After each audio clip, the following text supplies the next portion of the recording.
Welcome to Renatio's Show. This is the podcast where I interview entrepreneurs and mavericks who get shit done.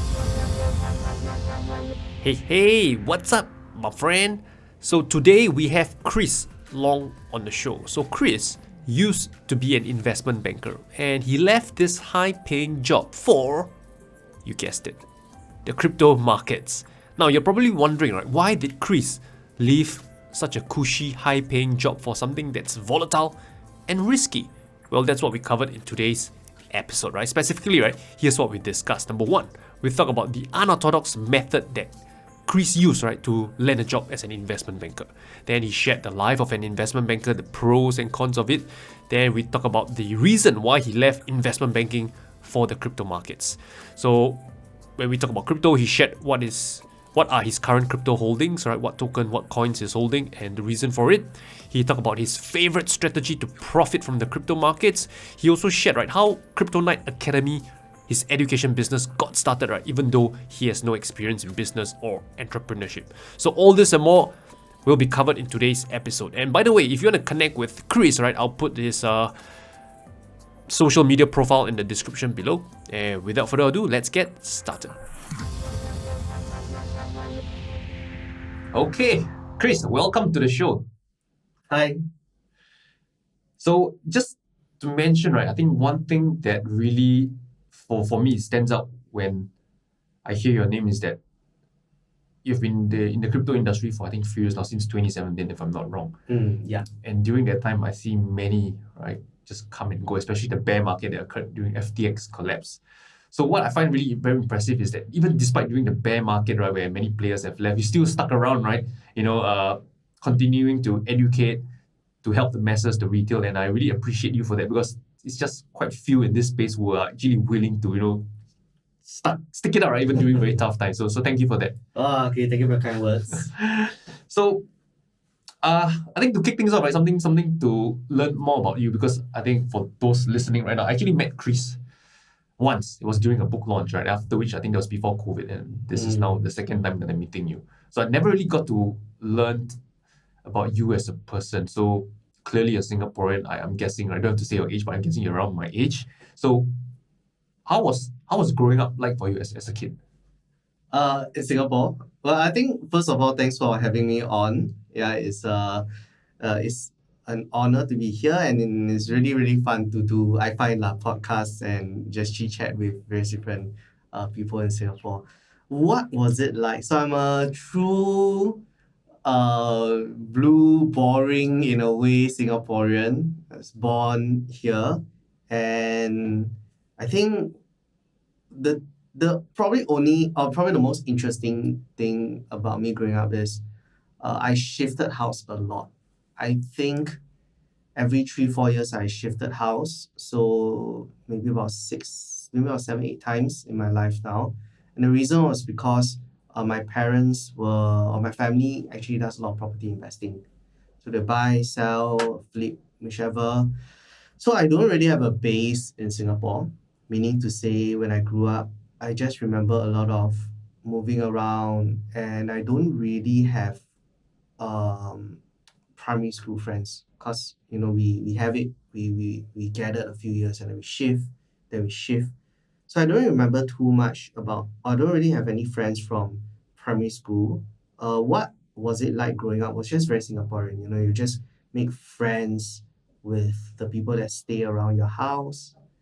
I know you play block catching. Not sure if you guys do that. Then people will throw stuff at you because you make a lot of noise in the HDB. Playground. I used to stay Woodlands. So in Woodlands in the past, it's quite underdeveloped. So there were these hills and forests, and sometimes I would just go out on my own and just visit these hills and forests and look at stuff. And very interesting in Woodlands, right, during that time, for some weird reasons, there were huge spiders in Woodlands. So they're at least maybe 1.5 my hand size. And the only other place I ever saw such spiders was in army out in field camp. So I think that's basically it. I am not one of the studious types. Parents were firm with me. in primary school, primary 1 to primary 3 at least, if I get less than 90, I'll get caned. Wow. Yeah, if I get less than 90 of 100, caned. So my grades in primary school were pretty good. But once I reached primary 5, primary 6, then rebelliousness took over. So I was just like, yeah, the cane doesn't hurt that much. And, you just don't want to study because you're being forced to. So it's kind of this, I guess, rebellious, defiant nature in me that is not overtly shown. That means it's not extroverted, but it's kind of like inside. So when my parents really want me to study, even though I can and I can get good grades, sometimes it's just kind of like I don't want to because I'm being forced to, and I'll go the other direction. So it's kind of like that growing up. But at the end of the day, I think my parents still did a good job in discipline, in instilling values and give me space to actually kind of grow and mature. So whether it is things like religion or how you want to study, they eventually gave me space when I'm older. And that was where, things kind of flipped. All right, I want to do well now. And then I'll go study. Yeah. And it's kind of like what it's like if you ask me to think about growing up. Yeah. So you mentioned that your parents are into property investing. That's why. So what has property investing got to do with like having to move around so frequently? Oh, so we would buy and sell places that we stay in as well. For example, in the past, we start off with HDBs, right? So you buy one, you sell, you move to the next HDB, it goes in value, you sell it again, and then you move to your private. And in the past, I think you can also do flipping. Like you don't really need to attach names to it. So they would then flip properties as well. Sometimes in the midst of the flipping, property A might have a good price to sell, so we'll shift to property B to wait it out. Then you sell it, and then you get property C, and then you reno it, and then you're just kind of moving around while selling and buying, things like that. And it's something that is very difficult to do in these days. In Singapore context, because all the regulation, the ABSD and all this stuff. Yeah, you can't do it in Singapore now. I mean, you can still shift every 3 years if you're in a private, 3 to 4 years. You probably still can, but I think it was a lot more exciting then because you literally can flip OTPs as well. So you don't even need to get a house. Sometimes you buy the paper, price move really fast, you just sell the right. So they can flip in that manner as well. I always remember there was once we stayed in a terrace house and then they bought like a semi-D. So it's just like a bigger place. And I think they didn't even do anything, just cleaned it, painted it, and a few months later they sold it and made 200,000 to 300,000. Oh. So I still remember the number. It was actually sold at 1.6, 1.7 as a bigger house. And then we were chatting and they said they want to sell the terrace house, which we were staying at 1.8. I was like, but it's a smaller house compared to that one, and you want to sell it higher. So that time I was still young, didn't really understand what it means when markets are moving really quickly. But it eventually sold at really 1.8, 1.9 million, which is a lot during that time. Yes. Yeah. Then you shift house again. So we shifted I think 2 to 3 HDBs, then we shifted to a condo, then we shifted to a terrace, then we shifted back to HDB, and then now we shift back to landed. So you can pretty much experience all the different type of living estate, right? Public, private, landed, and then... Yeah, I mean the HDBs also, we did like 4-room, 5-room, and jumbo. So only maisonette. Oh no, maisonette. Yeah, maisonette. So the very first one was a maisonette. Yeah, so the double story one. So I actually experienced 3 kinds of HDB already. Condo, yeah. Penthouse, we experienced it, and the 2 different kinds of landed. Yeah. So what's your mindset like whenever you shift house? Is it? I'm guessing it's going to be, this is temporal. I don't unload everything because in a few years time I'm going to be out of it. Oh no lah, we just unload everything. It's just you're just used to it. It just feels normal to shift house. Oh, happy lah, make money like that. Yeah, and you wonder what the new place is like. You wonder who are the people gonna meet. You wonder what food is in the area. So every different location has a different nice aspect to it. And you just get used to it. So for me, shifting house is okay. But And- my wife hated it. Yeah, she only shifted once in her entire life. Any particular location that brings a smile to your face, if you were to talk about it, since you've been through so many places? Okay, so the locations I've stayed is actually still quite contained. We haven't moved to the west before. We haven't been to central CBD, Bukit Timah area. So it's always been north, northeast, east. Yeah. My childhood's in Serangoon mostly, then to Woodlands, and then formative years in Woodlands, and then back to Serangoon. The fondest memory is Woodlands because it's primary school, secondary school age. It's where I explored the forest and all and played basketball there. So that one seems to have a more fond memory, but I'm most familiar actually with Serangoon, Kovan area. Yeah, because I stayed there the longest. Okay. But your formative years were in Woodlands because your primary school and secondary school were there.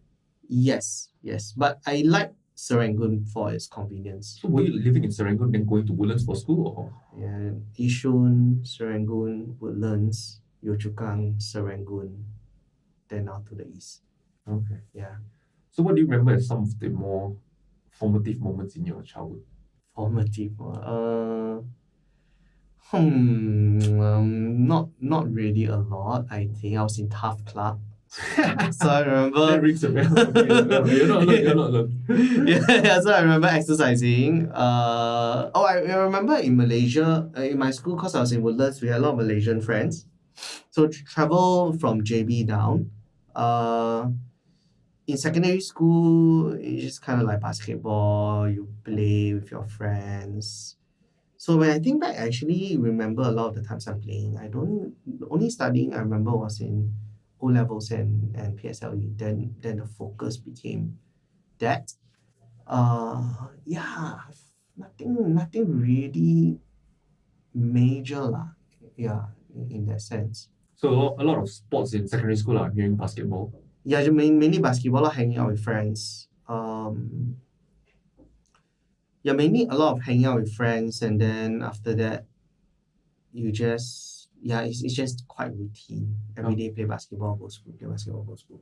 Okay. Yeah. So school usually got a few camps of students, the abeng, the very naughty, and then the very good books one, and then some is kind of like just in the middle. Oh yeah. Where would you rank yourself? I'm in the middle. The middle. So I'm actually really comfortable in. So it's really interesting now, cause I think growing up when in my younger days, I'm quite like not like normal Singaporean, but towards the end, because my parents keep investing in property, by the time I was in university or even army, that period, I was very aware that my family's kind of like above average. So kind of like, what's that called? Upper middle? Yeah, upper middle. We're not extravagantly rich, but definitely upper middle. So it's really interesting because when I was very young, I was pretty poor and I was with the abengs. But because of my parents' strictness, I never fully go over to that side. So we're friends, but we're not part of the gang. We play basketball together, but we don't fight in fights. We will avoid it. So kind of like in that world. Then when I'm older and like financially a bit better, I also get to meet friends that are also kind of like my wife's from actually a really good school, Victoria JC, that kind. So that I then enter into this world, which is a very different world from the abeng world. So I guess because of that experience, I kind of can vibe with, like those a bit more abeng, a bit more kopitiam, that kind.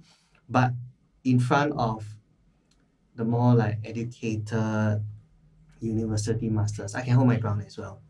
So I think that is kind of like that versatile, that adaptability, yeah, it is kind of there.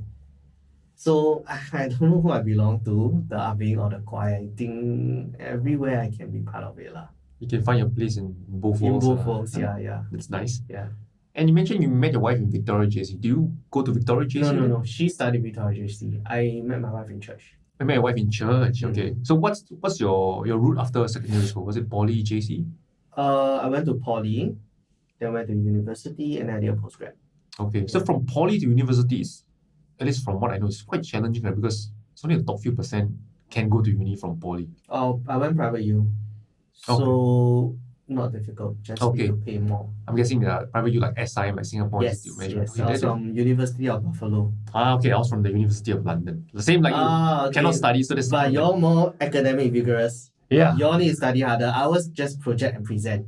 Yes. Yeah. For me, the thought process was that I think for I went the poly route like you, then I went to SIM because I couldn't study, and I felt that in poly, right, I realized that group project, you can either benefit or suffer from it. So I happen to be the type of people that when it comes to group project back then, I wasn't doing much shit. I'm like kind of like a dead weight. Then when I kind of like woken up, right, to go uni, I tell myself that I want to do well and I don't want to, have other dead weight pull me down. So that's why I decided to go UOL, where it's all academically and no one can pull you down. So you're only responsible for your results. There's no group project whatsoever. So that's the reason why I went with UOL. Yeah, so more stressful, more academically challenging. Yeah. But I guess that's where, if you want to blame anyone, just blame yourself. No one else to point fingers at. Yeah. I was actually always curious how UOL graduates fared in the work market.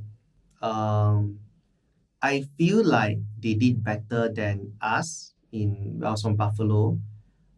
In a way, I think people recognize that it's more the Singapore education system would appreciate that more.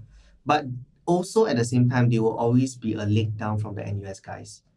So to me, I think that kind of sucked.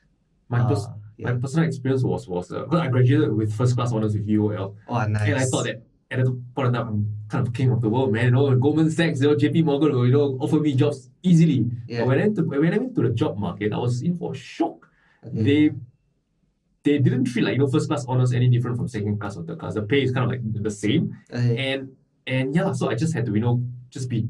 So at that point of time, right, their views you're either a private uni or you're from the local uni. They don't really classify whether you're first class, second class, third class. They are still under private. Yeah. So yeah, I realized that okay, that's how the real That world kind of is. sucks, right? Yeah, I wish I knew that earlier, but I guess it is what it is. I mean, things from there you kind of like move on and learn. And they didn't get to find out. So I mean, I haven't watched videos about your growing up also. Not sure if you ever shared it. So what did you work as in your first few jobs?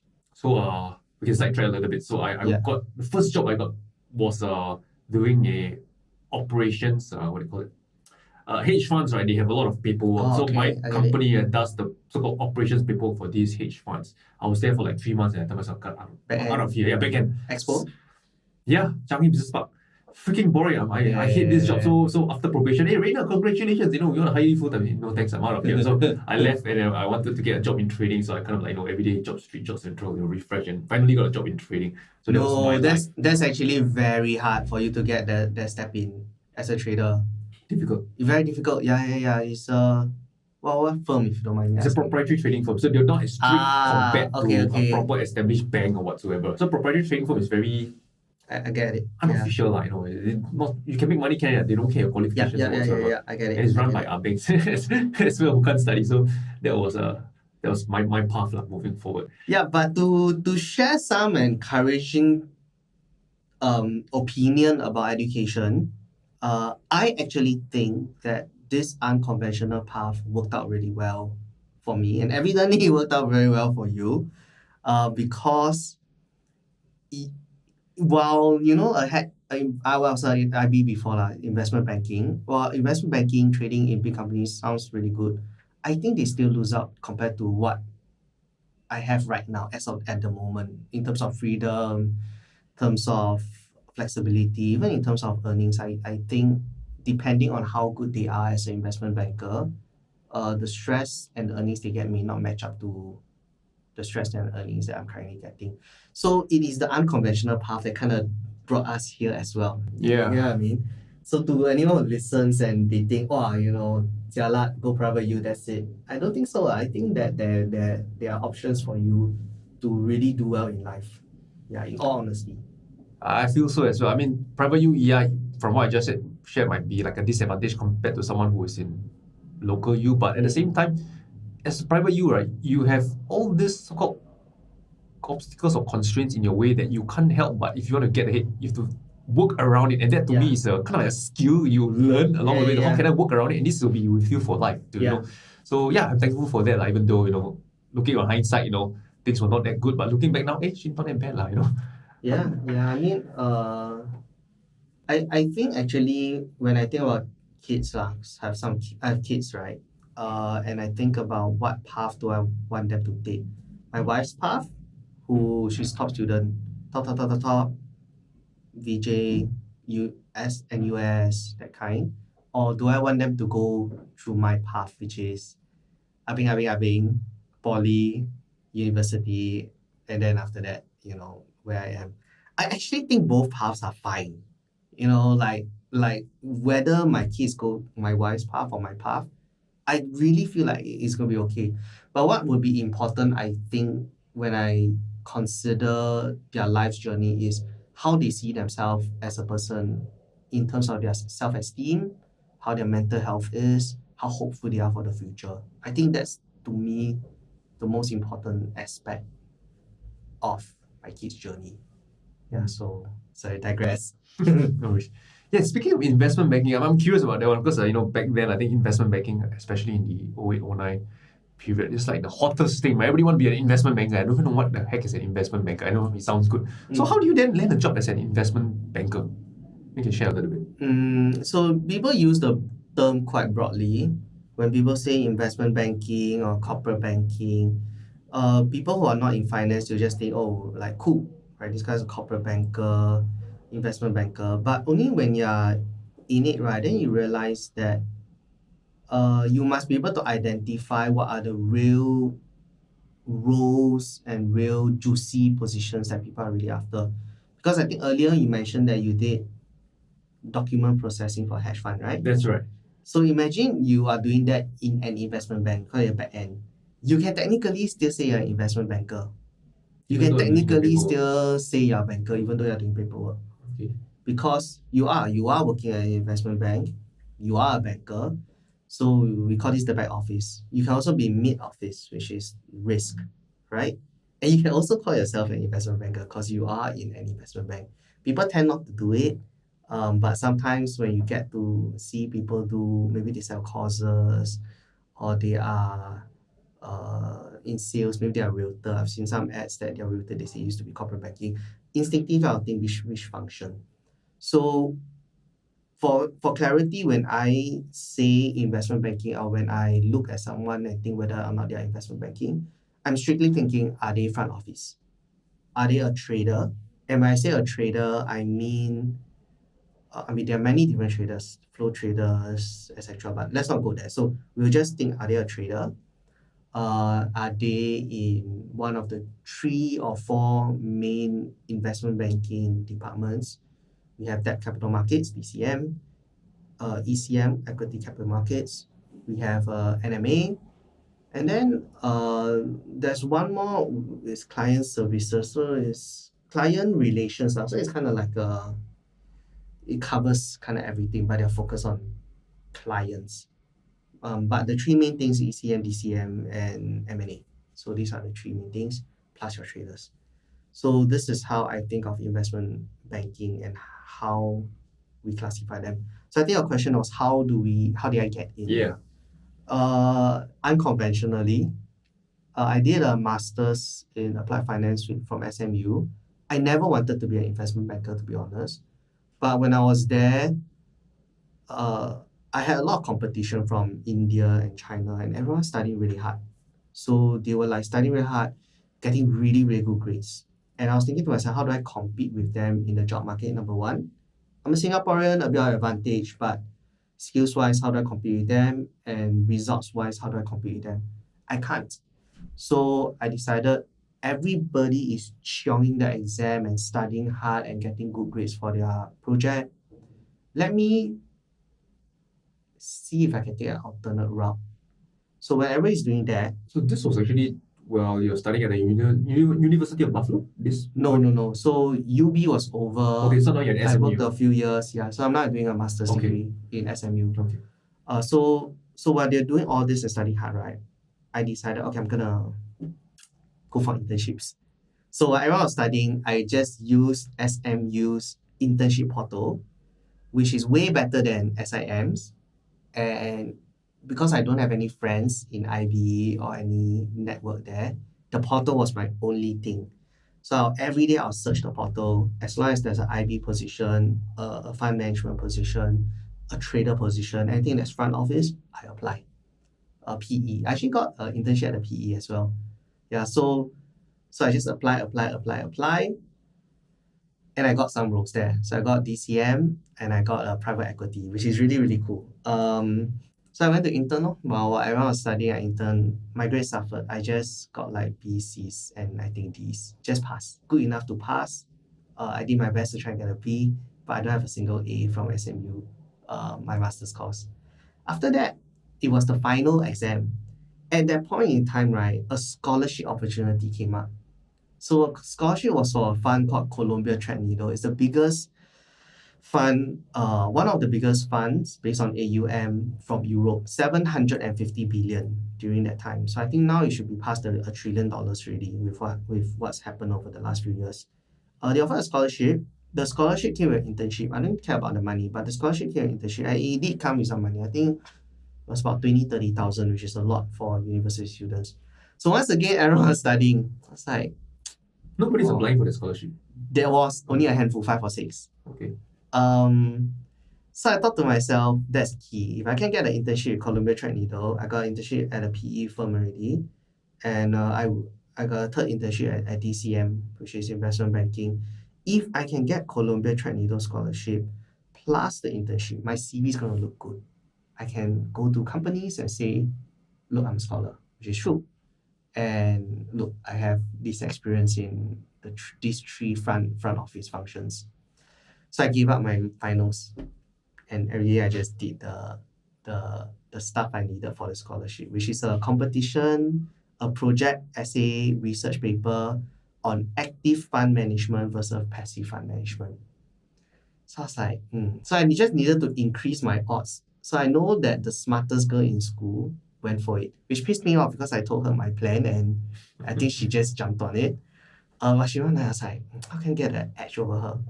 So what I did is the professor who got the Kangtao, the scholarship, was a equities professor. So I stayed behind and I just kind of had coffee with him. I said, I'm interested in this. What's your opinion? What do you think? Is there any texts or books to recommend that I can kind of increase my knowledge about this? But of course, at the back, what I really wanted is, I know that you are one of the professors that's grading it. So I'm trying to find out, what are you looking for in your research report? What are the things that will be important for you? But I cannot ask it directly. So I found out by asking what are the books that he finds are good and important. He shared with me and I went to read the book and used that as my base to build my case, which I knew would be something that this particular judge, he's one of the ones who approved, will be reading into and looking out for. So I'm aligning myself with what he believes in, and he's a person of authority. He's the guy that I want to impress and get on my side. So I don't have to push my own views across. I just need to align my views with him to achieve my goal of winning the scholarship. So that's what I did. A bit unconventional. Is it only given to one person, the scholarship? Only one. Wow, that's all. Yeah. Two master's degree courses over 2 years. So I'm competing with the master's batch before me, and I'm competing with Masters of Quantitative Finance, which is another master's. Then that was for 2 years. So from 4 years batch lah.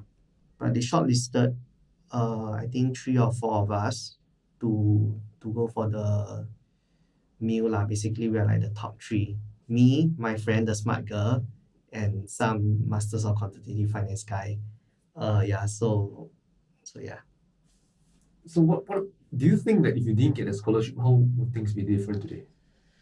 Would you still be an investment banker without the scholarship? Okay, I don't know.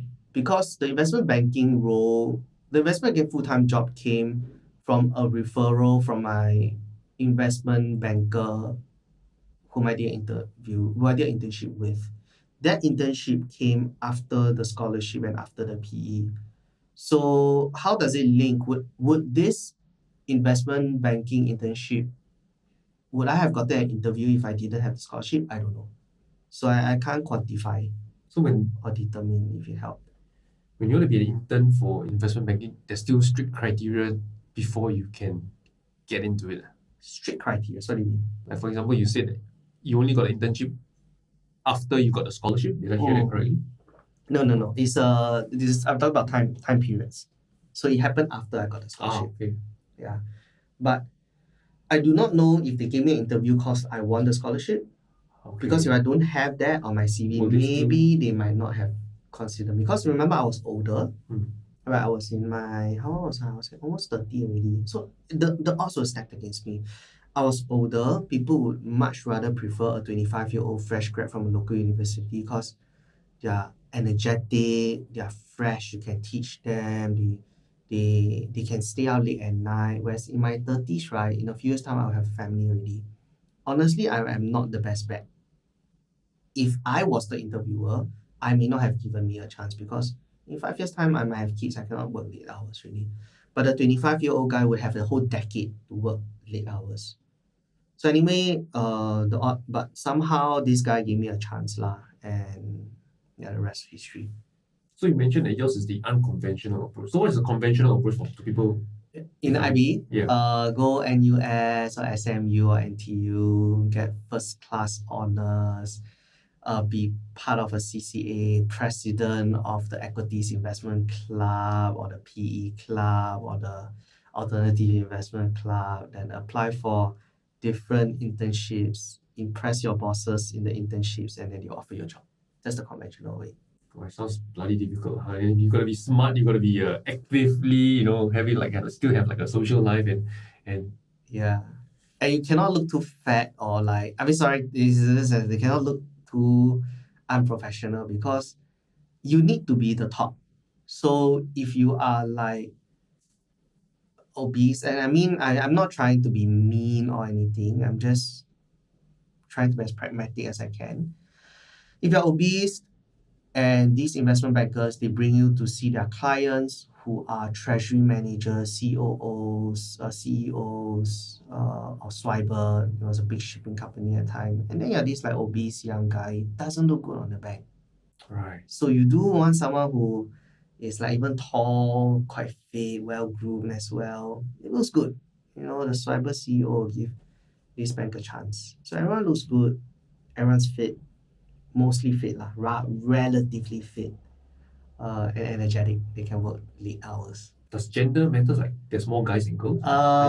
No, gender doesn't matter. It's quite even actually. But they all look quite good. Like the girls in investment banking, right, got standard one. Like really, they are the kind that you see in school and you know that they are definitely above average. Right. Yeah, the guys maybe don't look so good. The guys just need to be maybe like a bit smarter, but need to at least I think be in shape lah. I haven't met an obese investment banker before. Haven't. That's interesting. Okay. So what do you do as an investment banker while you're there? I am in DCM, so I'm debt capital markets. We help people issue bonds. So let's say a REIT. No, I'm so out of touch. Capital Land, Mall. They wanna refinance their loans, right? They wanna maybe they have some operating costs or they wanna invest into maybe like a new project and they need funds. Rather than selling equity, they can issue a bond. So we will help them create the bond, help them price it, help them release it, and get appetite for it, which is our sales team will then go out and get funds to buy this bond, and we will help them do what is called a primary issue. So it's like a brand new bond that comes out. So if we do it this year, it can be like a 5-year, let's say 6% bond. So it'll be a 5-year, 6% capital and year 24 bond. What's the process like to even have that bond out available in the market? I'm thinking you probably have to do some math behind it. And you mentioned the sales guy to go and sell. So what's like the flow like? So I was in an international DCM before and a local one. The local one and the international is a bit different. International one is a little bit more structured. They will have what is called a syndicate. The syndicate will ask the sales team to ask the funds what is their appetite and how much do they want to pay. The syndicate then gets all the pricing and tells us this is what the market is saying. Then the origination, which is me, origination, we will then decide what is it that we want to suggest to the client. Because the market wants a price, but obviously issuer wants to pay less lah. So then you will then need to suggest this is what the market wants, this is what I think you should price it at, to make sure that you have enough appetite to fill up your bond. Because the worst thing is if you launch a bond and you cannot, like let's say it's a 500 million bond and you can only get 300 million, then it looks very bad for the bank as well as for the issuer. Then your bond price will crash because you cannot even fill the initial amount. So, and the secondary markets, right, who wants to buy? Nobody. So what you want is you want a $500 million bond that has $2 billion in demand. You launch it at price A, and then the price became more expensive after it launches, and then the second market start bidding it up, and there's demand for it because that's the actual price the market wants. So the whole process is that after you get pricing, you will tell your issuer, but before that you will then need to do a lot of BD, bring your issuer out for meals, get to know the different issuers, be friends with them, give them market updates, find out what they're doing, when do they need the next pricing, suggest how to improve their job function. So if they are like the treasury team, then obviously if you can help them save money on coupons, save money on interest payments, you are a good banker. And you can help them raise funds, reduce expense.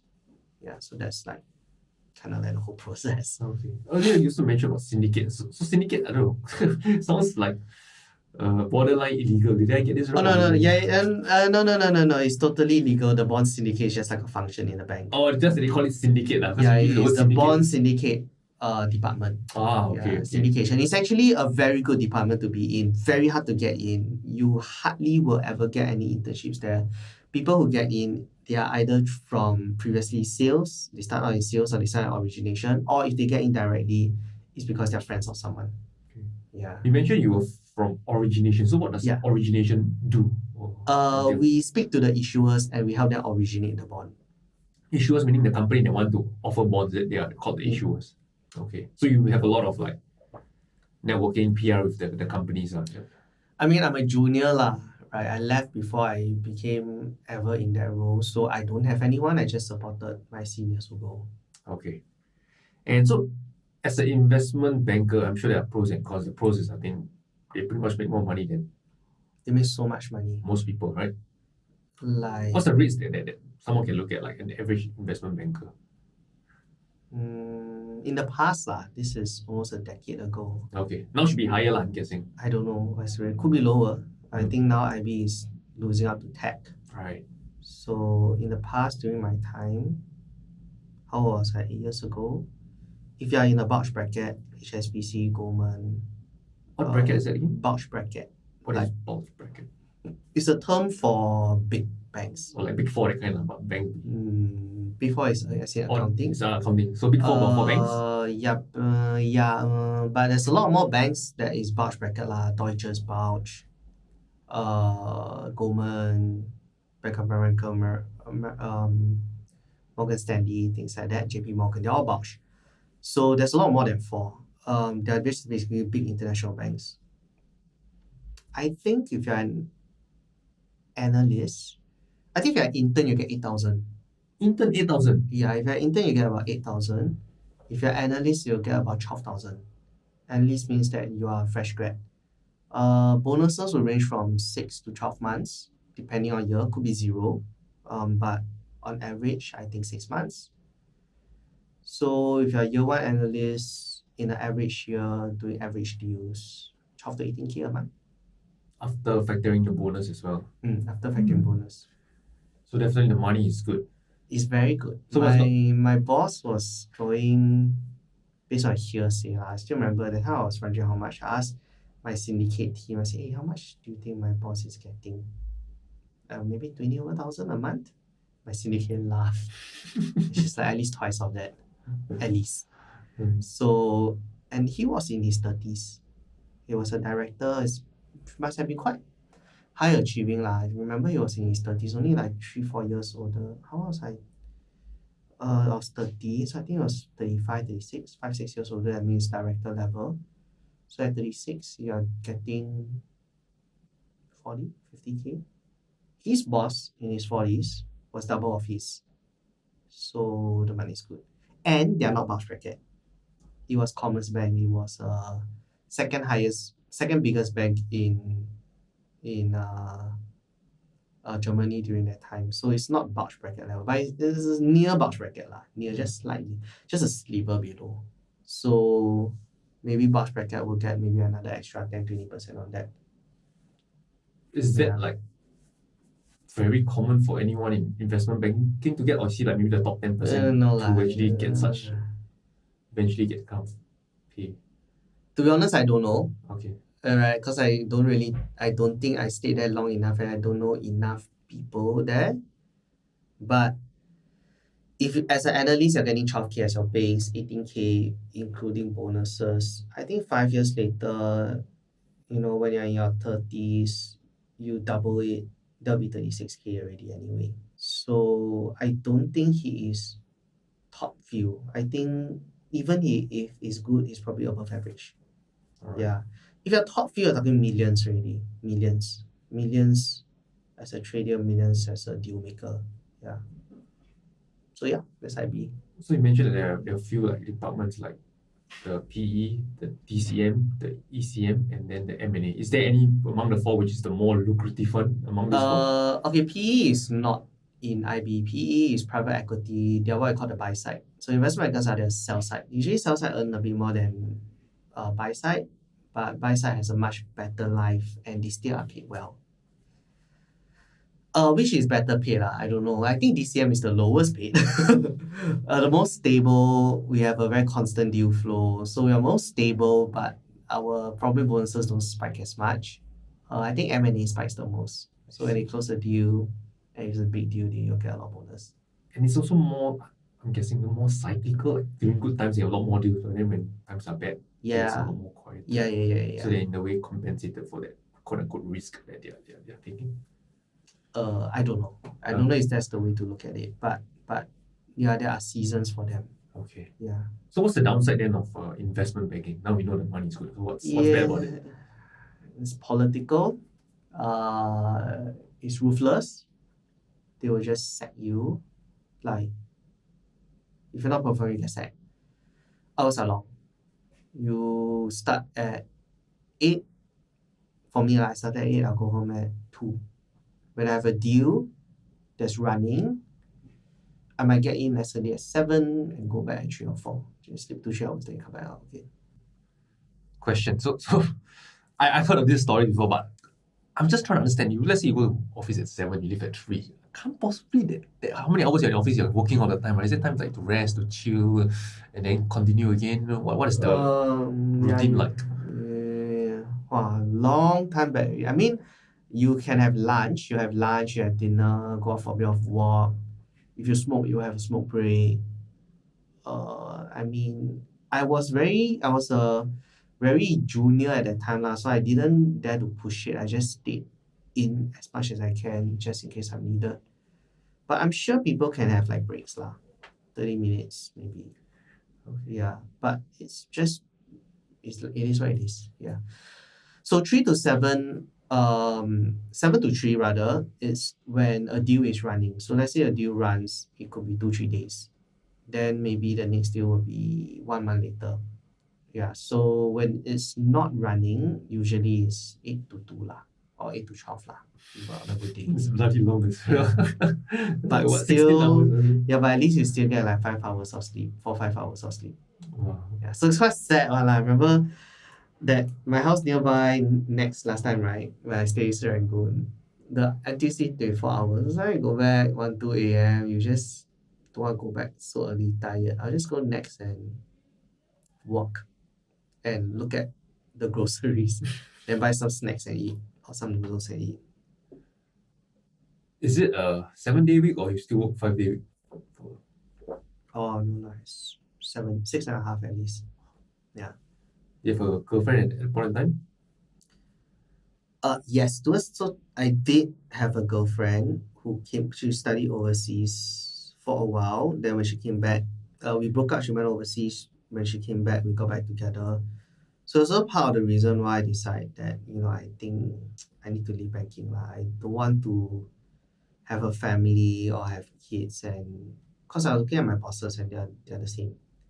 My boss at the German bank had 2 kids, about to have 3. So the wife left to take care full time lah. But he's also working until maybe he just goes back 1-2 hours earlier than me. So if I go back at 3, he goes back at 2. Sometimes he stays later than me. I think he leads by example. So I was like, wow, do I really want that when I'm in my 30s and even 40s? No lah. So I left. So it's not a career that has longevity lah. Maybe just chiong 5-10 years and you're out there for most people. Most people lah. I think most people they will leave. Yeah, most people though, unless you really become like head of department. My DCM head became the CEO of the bank lah. So if along that path, then people are chiong. Yeah, most people leave. So how do you then go from in the traditional finance to crypto? There's like worlds apart. How did the transition happen? So after I left commerce, I went to RHB. So RHB a bit better. Like I get to go home by 12. Yeah, rather than 2. I get to go home by 12. But it is a regional bank, a lot more slack compared to commerce. And same thing lah. I mean, the hours are still long. You get less pay compared to bulge bracket, but you still need to work long hours and there's still politics, etc. So because I wanted to get out of it, I thought the only way I can do is invest my way out. So I just started to search for investment. Came across a CNBC article that says Bitcoin asset class that outperformed all other asset class over the last 3 years.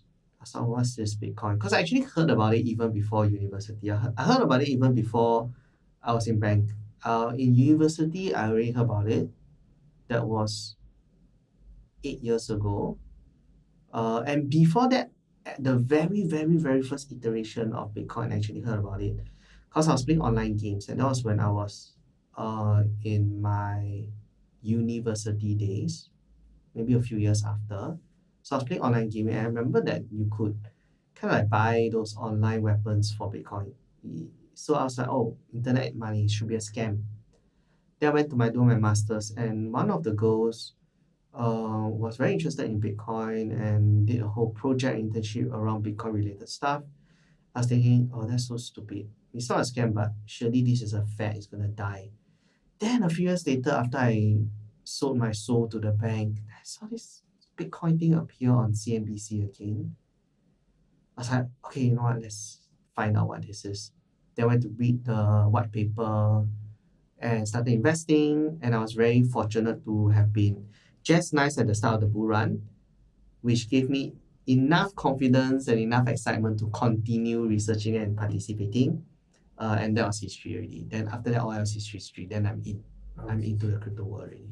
So what year are we talking about when you 2016. That's when you started to saw the article on CNBC lah. When I bought my first Bitcoin, I can't remember where I saw the article. Maybe it was earlier in 2016.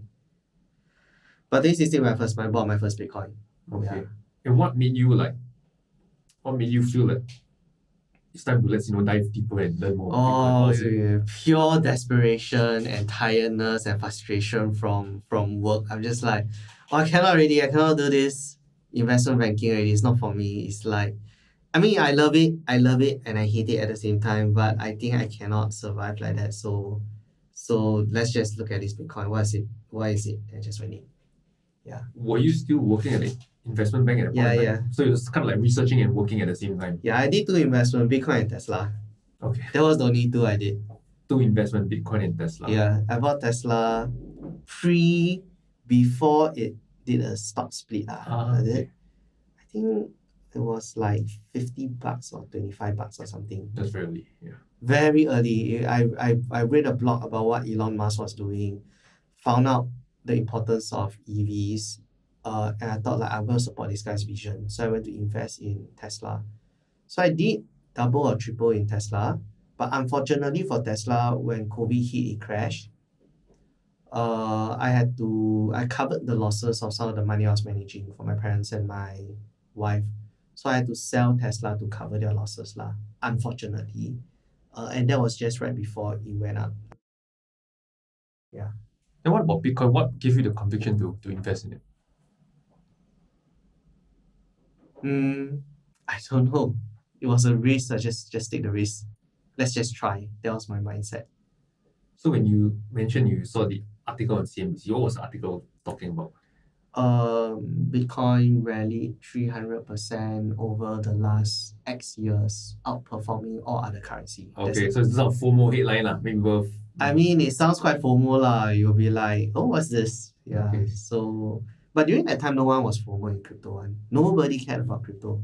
Nobody cared about Bitcoin. 2016, nobody cared. People only cared in 2017. So in 2016, there was no FOMO.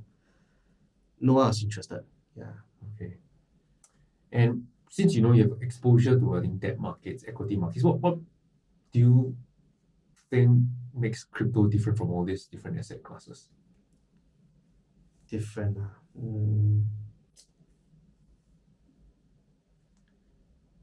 I don't know. I mean, the obvious ones are things that people have really mentioned lots of times, which is there's no cash flow because it's not a business, it's purely speculative, it's a Ponzi, and it's all true. I mean, I don't deny that Bitcoin has no business, it has no cash flow. I think what makes it different is when I invest in it, I am kind of like investing into a movement as well. The whole idea of Bitcoin being born is that in 2008, there was the Great Financial Crisis. People were bailing out the banks, and there was like a irresponsible use of power in a way, and that was what prompted someone to create Bitcoin, and then it gained traction. So for me, it started out philosophical. I wanted to support this. It seems to have done well. It came to my attention the third time now. Let's take a risk and see where this goes. Is it really different? One would then say we got to decide what angle are you looking at it. Because is it different from trading equities? No, you're trading price movements. It's exactly the same.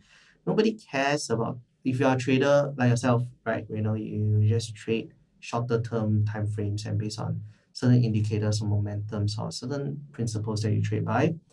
Then does it really matter what the value intrinsically is? It doesn't. You are trading based on what behaviors you expect market participants to do, and you're anticipating that, and you put in a trade to express your view of what is to happen. In that sense, Bitcoin, copper, USD, CNY, uranium, Tesla, Apple, they're all the same. It's a speculative instrument for trading. So for me, by buy Tesla, buy Bitcoin, I kind of almost view it as similar in a way that I'm betting that in the future, people will buy lah, and the price will go up.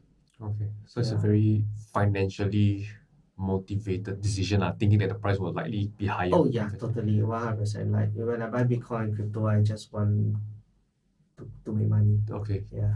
Because there are another school of thought is they believe that most fiat just depreciates over time because of the printing and stuff. So that one is finite. Do you buy into that? No. Principle that they have? No, there's truth behind it. When you print more, you do cost.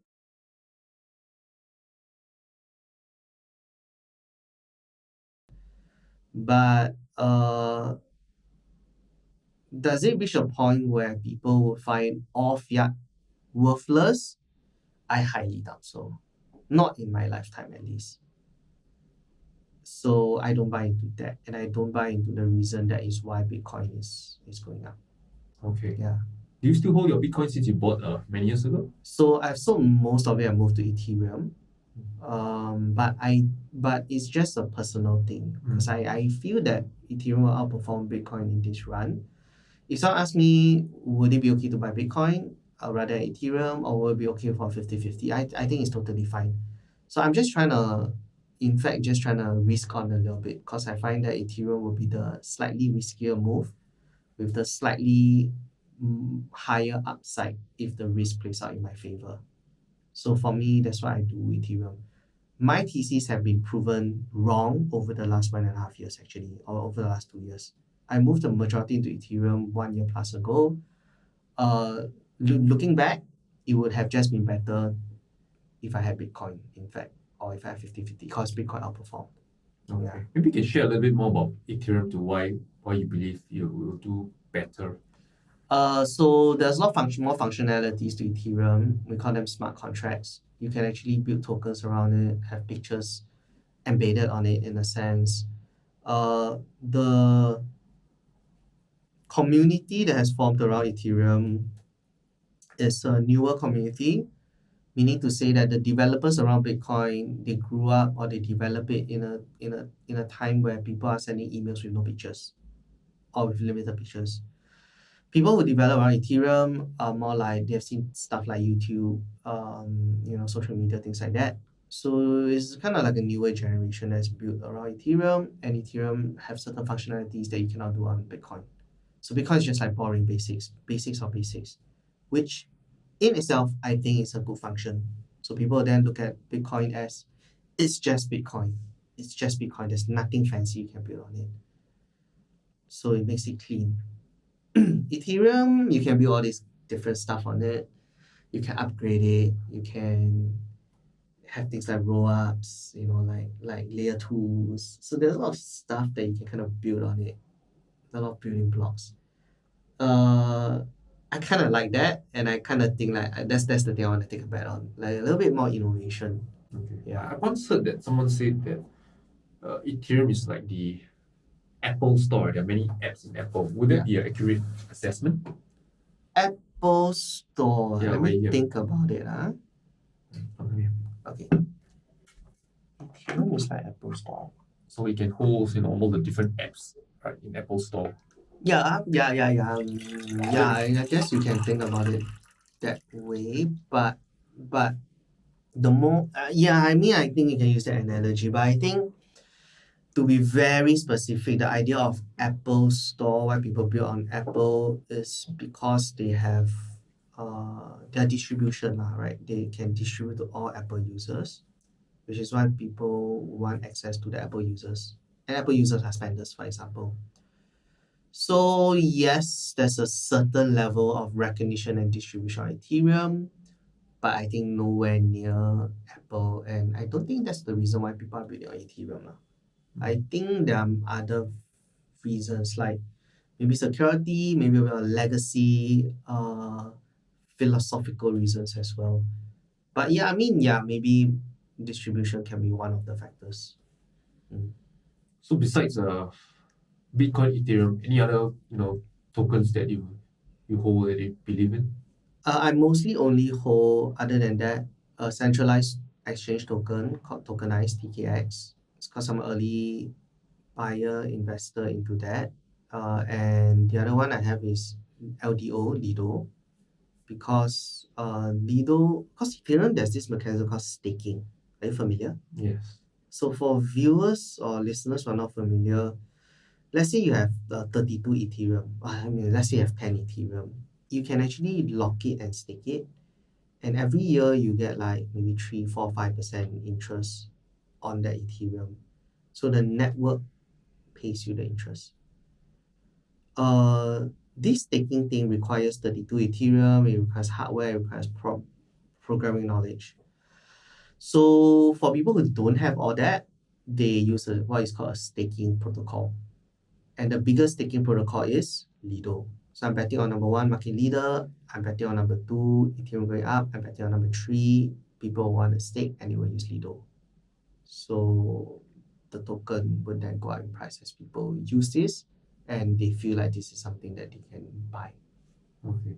And you mentioned when you stake, you earn like 3, 4, 5% return, right? So this return, I'm guessing, is from people who use Ethereum. They pay the gas fee for it, and that's this gas fee kind of like then translated to the returns for people who stake their Ethereum. Yes. Okay. I mean, there are a few layers to it, but you can think of it that way. Yeah. There are other stuff that contributes to the gas fee lah. Yeah, but yeah, I think for it to be straightforward, we can just think of it as gas fees. Any risk to doing this staking, on Oh yeah, so many. Like everything in crypto is a risk. I like to tell people Ethereum could crash to zero. When you stake, the staking protocol could be malicious. Contracts could have a bug that is exploited. Price might move. Volatility might affect your returns. Of course, volatility moves in two directions lah. It can make you lose money. It can make you gain even more money on top of your passive income. So these are the standard risks in crypto. Because what I'm thinking now is that like, right now we have this high interest rate environment, risk-free 4-5%, whereas Ethereum, 3 to 5%, but with like a lot more risk that you mentioned earlier. So it would maybe, Why not just buy treasuries? yes, but at the same time, they may not have the capital appreciation of Ethereum, which Exactly. is, kind of. Yeah. Okay. So it's kind of like you are buying Ethereum and 3 to 5% that you're getting is Ethereum as well. So you bought it today at $3,000. You got say 5%, right? So technically it is about 150 per year, right? But if Ethereum triples in price, what you would then have gotten is you have gotten the upside, which is an additional $6,000, and the yield that you get is not 150, it's actually 450. So your yield actually went from 5% to 15% of your capital. So then that is why when you risk on, your passive income in a way also gets risked on as well. I see. And the opposite direction is true. So if it goes down, your passive income goes down as well. However, you can decide what you want to do with your passive income. So you get 150, right? You can choose to live in Ethereum or you can just choose to convert it into dollars. So it's up to you how you want to play it. I see. Okay. So what are some of your favorite strategies to, earn an income from crypto? Oh, my favorite strategies are, I mean, the favorite one is to build a business around it, which I did. I built a training business around it. Some of my friends built an exchange business around it. Some of them built a staking business around it. Some of them built an OTC desk around it. Some of them built content creation and influencer business around it. I think that if you're starting out, if you don't have too much capital, and you want to really get more capital and earn more active income, that's your best bet, to build a business around something. Secondly, is that if I'm not doing a business, I think that for most people, investing long term is easier because it's very volatile and people usually will just cash out when markets crash. And they will kind of only buy when market gets too hot. So investing would then remove that element from this. And if crypto is something you believe in long term, I think buying, holding just gives you the best strategy for most people. Now, for my personal strategy, what I do is that I like to build layers. So layer one, okay, let's put business building aside because I think that's a whole different skill set. But layer one is to build a portfolio. Using the crypto I have on hand, what can I do with it? That's my thoughts. So I will either stake it for passive, or I can use something like an options derivative product and use the crypto I have to earn premiums. So that's almost like passive as well. Then I can also use the crypto portfolio I have to do trading. So I use crypto itself without adding in extra money and I trade. So for example, Ethereum, Bitcoin, for example. So I feel like there's certain movements to it. I can then trade to and fro to increase the nominal amount of assets, either Ethereum or Bitcoin. While stacking, I will then reach the top. So these stacks go in order of how difficult it is to do. the top ones will be things like decentralized finance, yield farming, airdrops. Oh, that's my absolute favorite. Oh, shitcoin flipping, altcoin flipping. I don't do it anymore because I am focusing more on size and stability. But I made the most money from altcoin flipping. And if I'm starting out, I will do altcoin flipping. But that aside, what I really love are things like airdrops, yield farming, and finding out which are the airdrops that are coming, which are the yield farms that are good money, and using the capital I have to do those things. So those are my favorite. This cycle, I did one extra thing, which is called levering up my portfolio. So I didn't put in extra cash. I didn't use dollars. I just used the Ethereum that I already have and leverage it up by 10-20%. So when price goes up, my profits is also leveled up by 10-20%. Since you're on that topic, I was about to ask you that later, but since you're on that, maybe you can share with the audience like how does that leverage position that you shared work? So that was fun for me because I do not need to rely on a bank. I do not rely on external funding. What we do is we use what is called a lending protocol on crypto. So we took crypto out from the exchange. It's on our wallet now. Let's say I have $1 million worth of Ethereum. I put $1 million worth of Ethereum in a lending protocol. I would then borrow 50%, which is let's say 500,000 worth of dollars. I would then use this $500,000 to buy Ethereum. So now my Ethereum is leveled up by 50% or is 1.5x levered. When Ethereum price doubles, so now my original 1 million Ethereum is worth 2 million.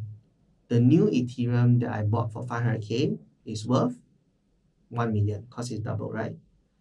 I can now sell the $1 million worth of Ethereum for $1 million and pay back the 500k of debt that I have or the lendings that I have in the lending protocol, and I now have an extra 500,000 worth of profit on top of the Ethereum that I already have. Okay. It's hard to verbalize it. I think it's easier to visualize it on the screen lah. But hopefully the listeners will be able to understand. So I'm thinking, aside from capital risk, price movement, another risk might be smart contract risk. What if the protocol that you put your money with has some bugs? Then I'm thinking that's $1 million worth of Ethereum and risk. But I guess the odds are slim, right? That's why you went ahead with it. That's like how do you define slim though? They gave you the confidence to execute that trade, so I guess slim in your eyes. Slim in my eyes lah, but not slim in everyone's eyes lah. So there's a very real possibility that you put that Ethereum borrow and all could go to zero because of some bug. All could go to zero. I could get liquidated. My wallets could get hacked. But I think that's crypto lah. So okay. Wow. There's then now I'm thinking maybe it's actually safer to go and put more US dollars to buy instead of taking this levered position where it's subjected to all this additional. US dollars, when you say US dollars, where are you putting the US dollars? You have to take your US dollars and convert it to buy more Ethereum. So you don't take any more leverage. You basically find more fiat to buy more Ethereum. But then, but I think there are different things to consider for that, right? Then you're putting in fresh capital. Yes. Whereas for me, I'm not putting in fresh capital. Yes. I'm just using what I already have and I'm levering it up. So I only do it when I'm fairly confident the market is going up. And because my leverage, because I mentioned to you is 50%, but I don't do actually leverage 50%. I will level it up 10%. So if I have $1 million, I'm not going to buy 500k. What I'll do is I'll buy 100k.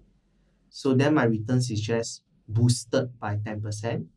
And then when the volatility hits downwards, it still needs to be significant for me to get liquidated. So if it's 10%, you need to drop by quite a lot, 80-90%. More than 60 or 70. Maybe you need to drop by 60-70% in price before it gets liquidated lah. So in a sense, as long as you don't add too much leverage, I don't know, for me it just makes more sense than using cash.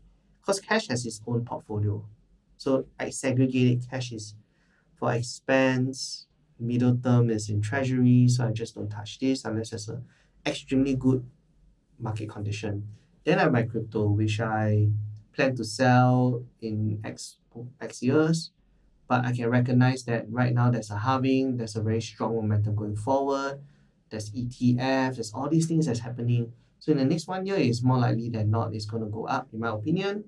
Why don't I add in a little bit of leverage to this without exposing dollars?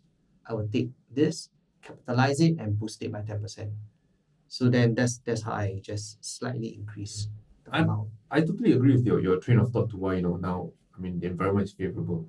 But at the back of my mind, I'm just thinking, if I were to take a levered position in crypto, the smart contract risk, right? It's always like, Yeah.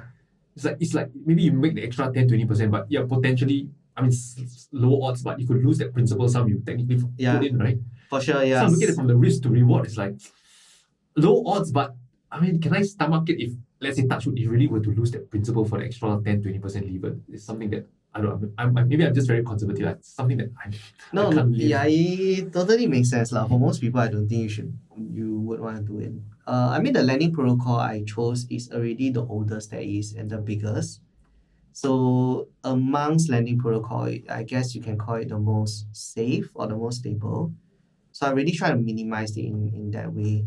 And what you do is actually, if you think about it, let's say you have $1 million lah, and you want to level it by 10%, it's 100,000, right? You don't need to put $1 million in the protocol. You just take 200,000, put it in a protocol, borrow 100K, buy Ethereum, and with that new Ethereum, you put it back into the same protocol. So your exposure to the protocol, right, is not $1 million, it's really only 200,000. Whereas you borrow half of that, which is 100,000. So of your $1 million protocol, you're exposing 20%, but you're leveling up by 10% the entire protocol. That makes sense. So you also limit your risk in that area as well. Yeah. Something I didn't think about. Yeah. So thank you for sharing that. Yeah. No problem. Okay, just a quick one. Do you know that you can download the transcript of this episode? This way, you can easily recap the lessons and insights of this episode without having to listen to it again. And that's not all, because you can also download the transcripts of all my past episodes and quickly catch up on what you've missed.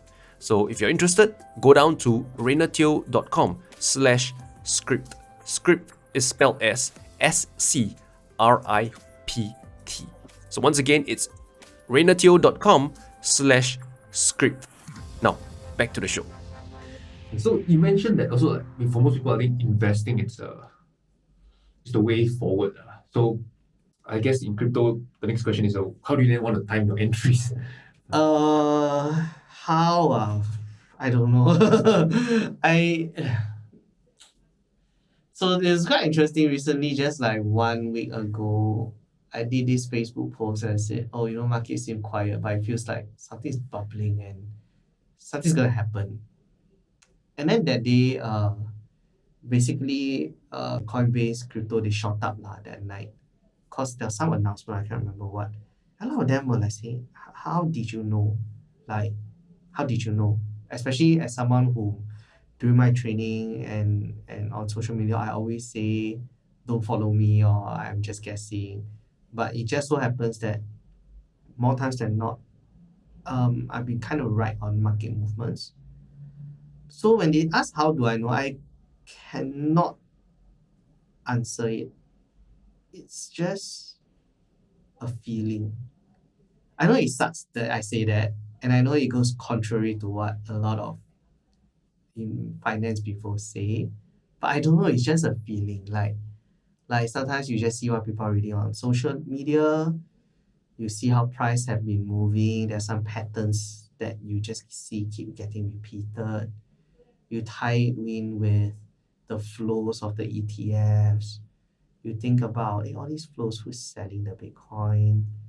Why is there this quietness suddenly when the flows are so strong?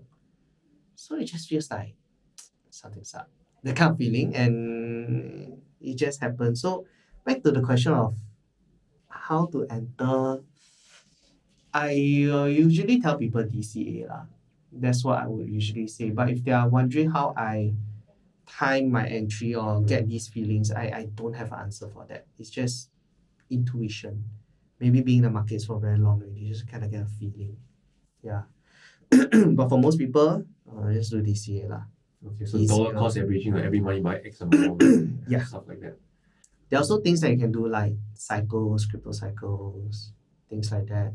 But it really takes a lot more explaining. Crypto cycles are pretty good. Crypto cycles. But it takes a bit more explaining and a bit hard if it's just verbal. Yeah, I need to show some charts and pictures. That is easier. So for the layman, just DCA will be kind of like the most straightforward. For the simple, layman, effective lah. If they believe in the long-term Value of what. prospect and value of crypto. And also the coins that they buy matters, right? They buy nonsense coin here. Yeah. Okay. If the coins they choose better also. All right. And what about exits? I hear you are holding Ethereum. Do you plan to sell it? If it goes up X amount, or is it more of like holding long term for the next 20, 30 years kind of thing? No, I'll sell. This cycle, if all goes well, I will probably hit what I call so when I start, right, I usually have a profit taking method, which I think I won't make mention on the pod because then I need to explain it. But there is like a system that I use on how I take profits.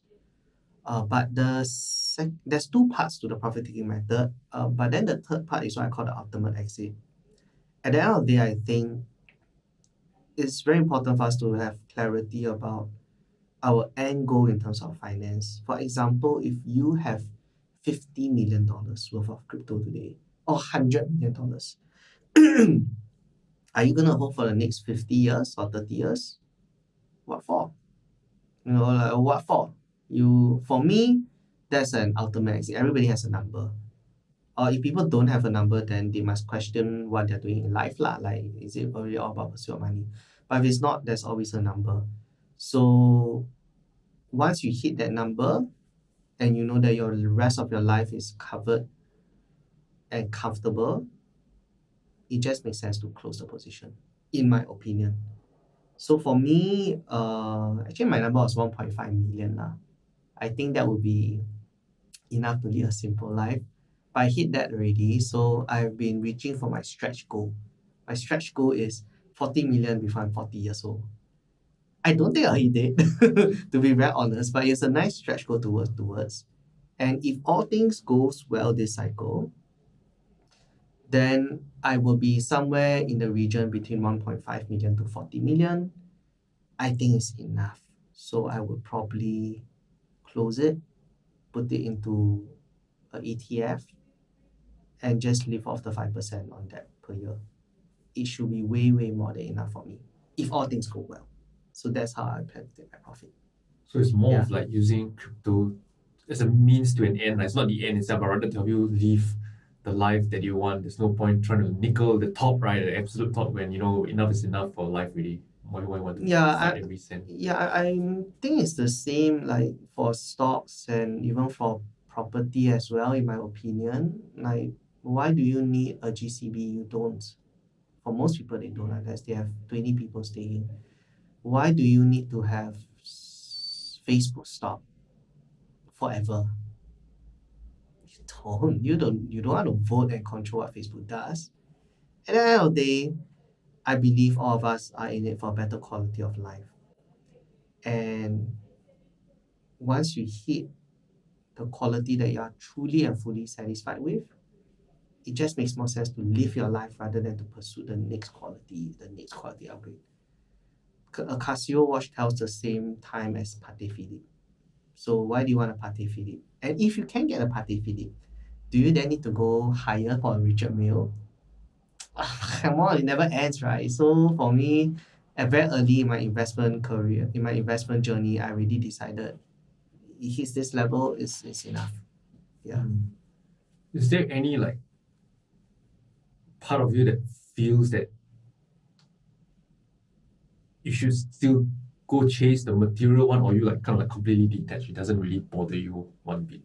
Chase material doesn't. Because some people or many people my age, right? You know, they make X amount of dollars. What's You your know, age? If you don't mind I'm saying? 37 this year. Also, yeah, about the same. Yeah, Yeah. about the So same. they make like X dollars, then you know, buy a nicer car, nicer house. So the chasing Yeah. just never ends. So for you, it's like, do you even chase, or is it you're kind of like detached? Whether you have X dollars, you're still not going to upgrade or whatsoever. What's your Okay. take on that? So I think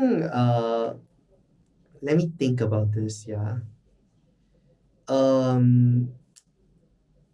I think that for me, so I always have this story that I share when I was starting out my business, right? I told myself if there's a day where I earn 15,000 in a month from course fees, from trainer fees, that means these are like profits and my salary lah.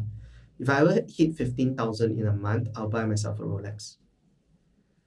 So during the last bull market, there was a month where I hit it for the first time. That was in 2020 or 2021. I think for the previous parabolic heated period. And it was time for me to buy. But I couldn't. I just like 15,000 for a watch.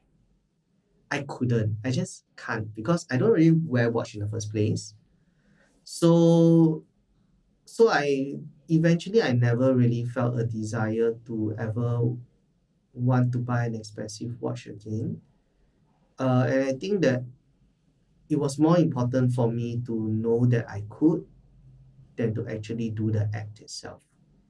So for me, to be honest, anyone can buy a Rolex. It's not that impressive. A taxi driver can buy a Rolex. Not putting down taxi drivers, but I'm just thinking they are quite a good representation of blue-collar average median income in Singapore, which I think is maybe about 5 to 7K. It's a good amount. And they can buy Rolexes. It's not difficult. They just need to save 2,000 for a year, they can buy it. No, 2,000 for 6 months, they can buy it. So for me, it was more the pursuit of ability, meaning to say that if I can just use 1 month's worth of energy that translates into dollars, that translates into Rolex, that's my achievement. So once I hit it, the knowledge that I could is enough for me than to actually buy the Rolex. I think the second part to this is that I guess people buy luxury goods in a way it's to maybe garner a bit of respect or to garner a bit of self-worth in other people, or for the ones that are less who maybe a little bit more evil, evil, not sure if the right word for is that, but they want people to be envious of them. There are people who want that, then they have luxury goods. So you just need to be clear. If your goal is that you want people to accept you, you want people to be envious of you, which is fine, it's just it is what it is, then you pay for it. You pay for it via the Rolex. For me, I don't need people to be envious of me. I don't want people to be envious of me. I don't need people to respect me as well. I don't even want people to know me if I walk on the streets. So when I think about that, it didn't make sense to buy a Rolex. Yeah. But with that being said, there is also marketing angles. So of course, sometimes for the sake of business, for the sake of a little bit of ripple effect in the marketing side of the business, we might and we could be doing things like that. Like what are some of the expensive stuff you buy? Look at this car, look at this Tesla, etc. So I just need to be very clear about why I'm doing it and what I'm trying to achieve. And if it's for marketing purposes, I'm fine with doing it. So don't be shocked if ever listeners see me posting a picture of a Rolex. They're like, oh, Chris is a hypocrite. He say he don't buy, but look at it. No lah, it's for marketing. And number two, I can also change. I can change anytime. I can change my decision anytime without being accountable to anyone because I also don't care. You know what I mean? If I one day decide I want to buy a Rolex, then I'll buy a Rolex. Yeah. So I think the idea is, to your question is, I don't feel the need to chase, but I don't feel that it is wrong or that I'm above it all. There might be a day where I need to do it or I want to do it because of marketing. Yeah. And also, I actually did think this time round, if things go according to plan, I might just get a supercar, maybe like a McLaren. Not to fulfill a dream, not to fulfill any inner need. But actually, I'm just really curious how, not even how the car will drive. I'm not curious about that, but I'm really curious about how will people behave and react and treat me when they see me driving a supercar. I'm curious about that. Is it more for the public or like your family and friends? I mean public lah. My family and friends, if they treat me better, then I need to question my friendship with them. Yeah, but it's for the public. I'm Okay. curious to see how people will react. I'm curious to see how social media will react, in fact. So, people like to post such stuff Yeah. online. I was like, wow, what if I do it? How will people react? Now you're averaging 50 likes after the car comes, it'll be like 500 likes. Yeah, like, it's gonna boost then- up, yeah. Then you'll just be like, okay, so I guess the world is more material after all. Definitely, I would say so, yeah. It's just, yeah, that's the world. Yeah, but I'm just curious, to see how they will behave and the kind of comments that I'll get. Yeah, maybe like it's kind of also will be like a slap in the face for people who criticize crypto. Not that I really care. I don't really. Actually, to be honest, a lot of people post stories about how guys are very nasty to them because they are crypto investors. My experience actually has been the contrary. I don't really get a lot of hate for being a crypto investor. Yeah, so I don't really feel like I have any bad blood that I need to show off on social media to get back at these trolls. I don't really have too much of that experience.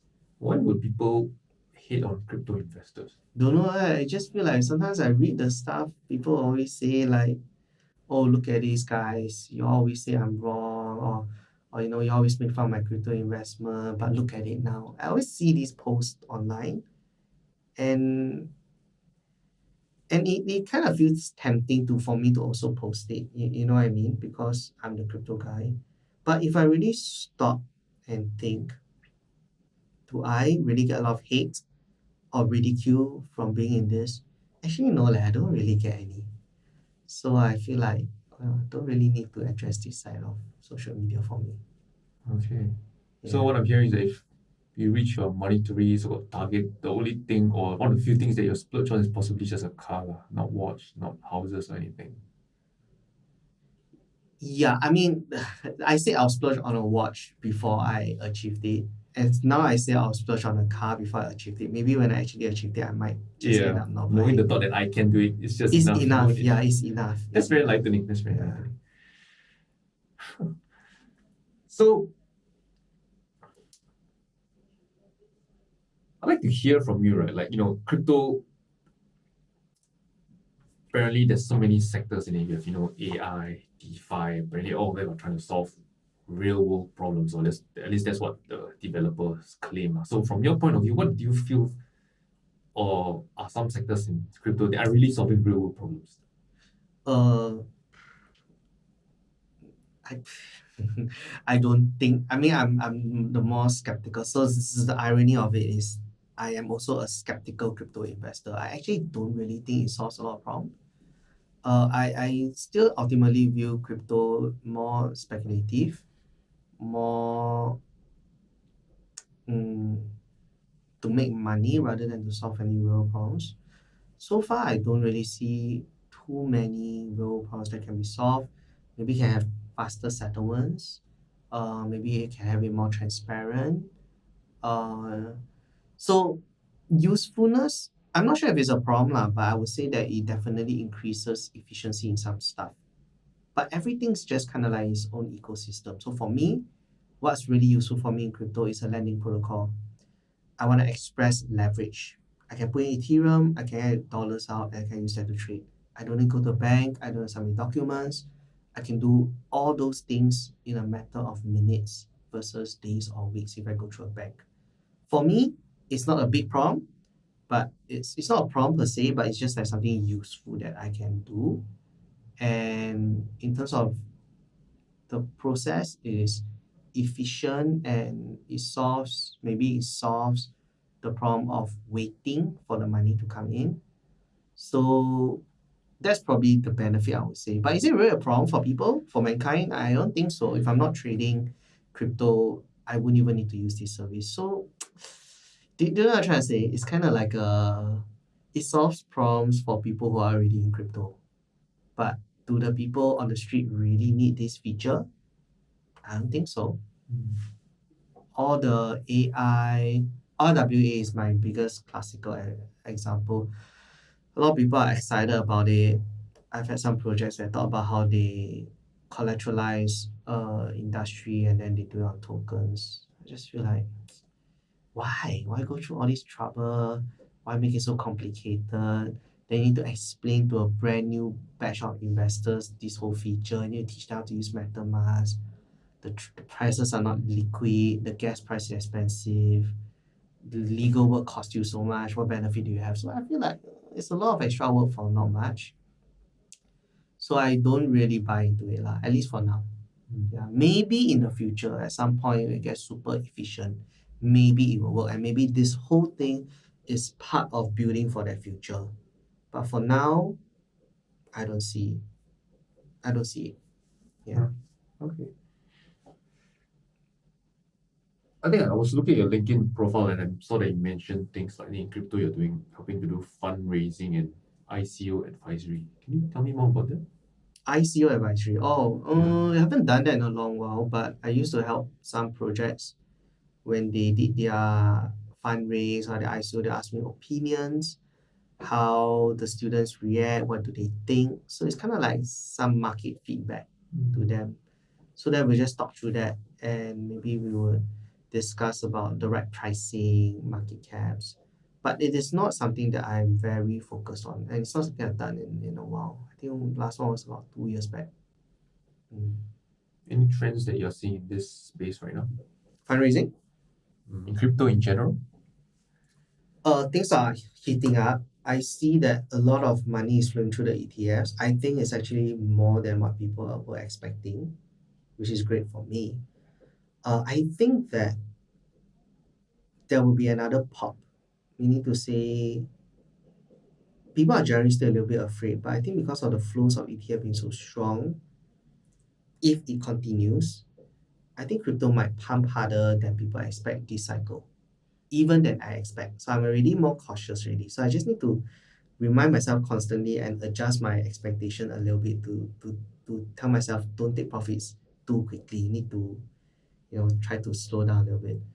The other trends I see are people still building on things like NFTs, which is surprising. I really thought NFTs would die an absolute death, but it seems like some of these NFT projects have survived and they're still trying. And I like their resilience. So because of their resilience, right, I almost feel like, maybe NFTs as a category might have a resurgence somewhere along the line. Another trend would be people are trying to play more on staking. Like, once you can stake and can get passive income, humans love passive income. Then you can do restaking. You can stake, get collateral, borrow money, buy more staking stuff to stake it, and enhance and leverage your yield.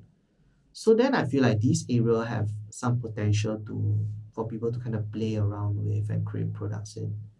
And then there are people trying to reduce gas fees, which are layer 2s, your different layers, data availability layer. They're trying to just play around with that to make it cheaper for Ethereum. And I think that's another area that might be interesting. Yeah. I think one of the thing about crypto is that this 4-year cycle where I think I read that after every Bitcoin halving, after 12 to 18 months, the market will really peak and then it's kind of like start the next wave of correction. What's your take on that? Yeah, I think so too. I think so too. So hopefully this cycle plays out exactly the same. That will give me some predictability and current investors some predictability lah. Yeah. And earlier you mentioned that you feel that there's a possibility that it might pump harder than last time. So when you say pump harder, are you talking about like the percentage increase that so you might be able to pump? Yeah, so we see it like I see it lah, peak to peak. 2017 peak was 16, 20 is it? Was 20k. 17 was 20k. 2020 to 2021 it was 60 over K. Before that, it was 1K to 20K, 1K plus to 20K. So if you look at it, right, peak to peak, it was like a 20x. And then from 20K to 60 over K is about 3 plus x. Yeah. So before that, it was like $10 to 1,000 or something, 100 to 100x. So you can see that this pump is compressing. And before this, I think my consensus and the sensing that I get from what I read on the social channels are maybe peak to peak for Bitcoin this round might be 50%, or maybe at most, maybe like less than 2x. So it peaked at 68, 69K, right? So 2x is 140K. People are saying maybe it will be between 90 to 120K. And that will be the peak. So that's kind of like, I feel the social consensus or social opinion where Bitcoin will be. Over the last few years, that's where they feel it will be. I think that because of ETF strength, right, it might go higher than that. So I think it will pump harder than 120K. But it's pure speculative guess. Yeah, it's a pure speculative guess on my part. Yeah. Okay. In case the audience wondering why the peak gets smaller and smaller each time, right? It's because of the market cap, right? So it gets larger, it needs a lot more money to even exceed the previous peak by like what 10x or whatsoever. You know? Yes. Okay. So you feel that because of the ETF now, institution, banks, government, whatsoever, if they want to get access to Bitcoin, the money is just really there to go in and can easily just. The flow is so strong, 500 billion in a day. How strong is that flow? Yeah. So it's like something actually now has structurally changed compared to the previous cycle because in this medium. It's different. Last time, you put money in, you need to go to a bank, then you open an exchange account. That's very small. You transfer the bank to the exchange account, and then you go through the whole process. Now you can go to your financial advisor. Even the banks are asking their guys whether they want to invest. It's as easy as the high net worth person telling the bank, yes, I want to put in 10 million. And the bank just flips the money over.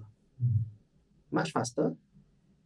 A high net worth individual with $100 million is not going to open a new exchange account just to put money in and buy $5 million or $1 million for Bitcoin. It's so much trouble for them. But if it's just a matter of a banker calling and saying, hey, do you want to put some here? Yes. That's what they need to do, and then the money's in. So then the structural infrastructure of the whole thing has changed, right? Like you say, it's a structural change. The flow becomes much easier. A lot more seamless. In my opinion, yeah. So at the same time, I'm reminded of this quote. The one thing most dangerous words in finance is this time it's different. So at the back of my mind, I'm keeping that at the back of my head. Yeah, I mean, it may not be so different but it's not different. It's just how much is going up, right? But is it different? I have to say that. I feel that even institution or ultra high net worth individual, they also have a feeling of FOMO. After all, they're also human. So if they see prices, keep going out like ridiculous double digit every few days. They also FOMO and put it, this time their money is not kacang putih money. It's like yeah, and now your banks are supporting you, and now you know that you can exit if you want to sell because it's an ETF. You do not need to worry that exchange will collapse. So Bitcoin has become a lot safer for them, and it's a lot less likely that Bitcoin will go to zero. A lot less likely. Yeah. Or if it does, it's gonna be you go down history books as one of the biggest Ponzi scheme, you want to call it. Yeah. If it does go to zero. I doubt so I really, really doubt so. It's gonna be very, very difficult. Yeah. Zero talk about zero. It means there's zero liquidity. I don't know what kind of odds or what kind of things have to happen for it to go to zero. Yeah. Getting hacked maybe. Maybe. So now I'd like to hear really, you mean you have been through the previous bear market cycle. So I'd like to hear about what's your mindset like right while you're trying to grind in out during that bear market cycle. Especially after FTX collapsed. Yeah, so I've been through two. To be honest, after FTX collapsed, right, it was not so bad. I was more concerned about business than portfolio because the business always very bad after bear market. But surprisingly, after the recent FTX crash, one thing I'm thankful for is it seems like none of the students really got very upset. I think they kind of really understood risk. Some of them were affected, but most of them got out. Only those that weren't paying attention were affected. Most of them got out. But they kind of understood risk. So I attest that to me laying the foundations correctly. But new students then started to reduce by a lot. So what we did during that time is, from the business angle, we just cut a lot of expense and became as lean as possible. I remember that my partner was sharing that this other training company was spending millions, hundreds of $1,000s per month and millions per year to market. And then maybe we should up our budget. But for me, I just thought, those guys do stocks, you know. So I would rather just be lean. So we're just really lean throughout the post FTX year. My trainers were ready to take a pay cut. But the amazing thing about them is they still stuck around, and they were still supporting any students, any of the graduates who needed help and wanted to do crypto. So they just were prepared for a pay cut and to grind it out lah. We all were. Fortunately for us, we made enough money to still pay normal salaries, much lower commissions, much lower earnings, much lower bonuses. But at least every one of the trainers can still get their 1,000-2,000 a month just to have living expenses. And of course, they have their own crypto portfolios, and some of them, they have other jobs as well. So we just kind of cockroach our way through lah and survived. And we were able to still support the students. We were still able to support the students in that 1 year. And we were still able to reach out to new students during that 1 year. So we did have new people coming to join us as well. Yeah. For me, it was okay because by the second cycle, the second bear post FTS, I already taken lots of profits already. So it's just kind of chilling actually. So you exit the bot before the thing collapsed. No. But I would say I exited about 30-40% at the peak lah. So I sell as it goes up, and when the markets crash, my 30-40% cash became majority of the portfolio at 60-70%. Do you know what I'm trying to say? Could you expand on that? So I have 100,000 in crypto, for example. As it was going up, I sold out. So I had 700,000 in crypto and 300,000 in cash. But when crypto crashed, it went from 700,000 to be worth 100,000 or 200,000. So now crypto is then 200,000 and my cash is 300,000. Okay. So crypto became a smaller portfolio, but because I took profit and I had cash, my overall portfolio was still substantial and it was still comfortable for me. Yeah. And what made you decide to cash out like 30-40% on the way up? Was it feels overheated? Oh yeah, it feels overheated. I just have a system that hit certain milestone, I'll cash out certain amount, hit certain milestone, I'll cash out certain amount. So that helped me a lot. So it super helped me because it's not just about protecting your capital, but it's about playing the next cycle as well. So then when it crashed down, right, and now it was now my percentage changed, right? Now cash became 60%, 70%, whereas crypto is 30%. I then rebalanced my portfolio and then I started buying crypto after it crashed at its peak. So then I have been buying throughout 2022 to 2023. 2022 last quarter and 2023 throughout the year, I just been reallocating into crypto, and I was fully allocated by July last year already. Yeah. What's the thought process like? Like, you keep buying and let's say the thing keeps going down. Who say like a thought that maybe what if it goes to zero, and things like that? Don't have an answer for that. It's a risk that I took. Okay, so you're actually prepared for it. If it does go to zero, you're prepared for that. Yeah. Okay. Just start again. Okay. But I like it when you shared that you sell some, then it comes back down, you rebalance. I think it's very good for your mental capital as well because you're now like kind of fresh. You don't have to. I mean, you suffered that drawdown, but it's not that huge, right? Compared to having your everything in crypto, then see that 70%, right? Because you cash out some on the top, you still have that mental strength to bite the bullet and average in at the lower prices, right? Because you sold off earlier at the top. So I think that's Yeah, because then I always ask myself, if I don't buy in again, what's the point of me selling at the top? There's no point, what? Unless I have something better that I want to put this into. If not, then me selling, the purpose of it is so that I can buy back cheaper, lah, in my opinion. Of course, me selling also serves a function of some of it will never touch crypto again. So as I do profit, there will be this portion that exit the crypto space, and those goes into my ETFs, and that will never touch crypto again. It's for my day to day, as for my kids, that kind of feeling. So I just have this kind of rebalancing periods from time to time. earlier you talk about reaching like 40 before 40. But let's say if you get to the number, are you still going to stay in crypto or are you going to move on to something else? No lah, yeah, I think half of that I might not stay already. Okay. So I will move on. Means do other things besides crypto. I'm talking about business lah. So how I plan this year ahead is going to be something like at some point I will probably sell everything. If I feel like markets are kind of peaked, I'll probably sell everything. Let's assume it's 20 million. Let's assume. I'll wait for it to crash because it cycles, right? Yeah. So when it crash, I will probably redeploy maybe 25% to crypto, then the 15 million, so 5 million to crypto, the 15 million will never touch crypto again. And it will cover me for the rest of my life. So then I will still use the 5 million to maybe catch the waves, the longer term waves. Yeah.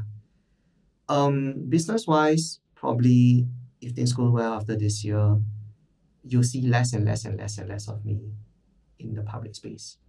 I'll pass it on to my trainers to do. Okay. Yeah. We'll get to the business shortly, but I think maybe before we move to that section, just one question is that maybe let's say if a newbie wants to learn more about crypto, someone who, they keep hearing the word crypto for the last so many years, and I think as Bitcoin soon to break out the all-time high, they will hear even more. How would you kind of advise newbie to go about learning more about crypto?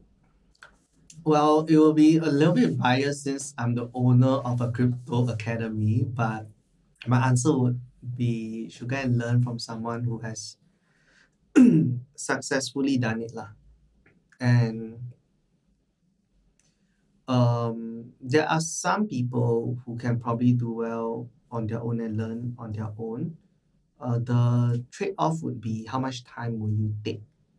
So when you learn from guys like us, for example, we are not really like a secondary school kind of thing where you are trying to learn a lifelong skill. I don't really see it as that way, but rather I see it as you are trying to get on board this journey of crypto investing, and the study of crypto never ends.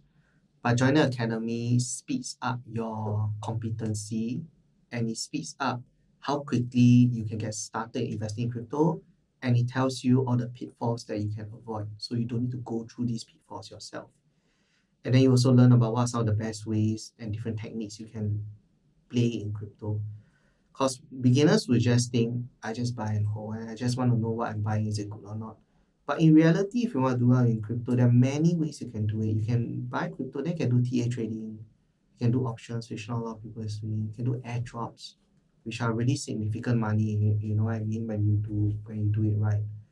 So I think that for beginners, it's good to get started here, to learn your basics, and then to find out what are some of the many ways you can play crypto in the space through education.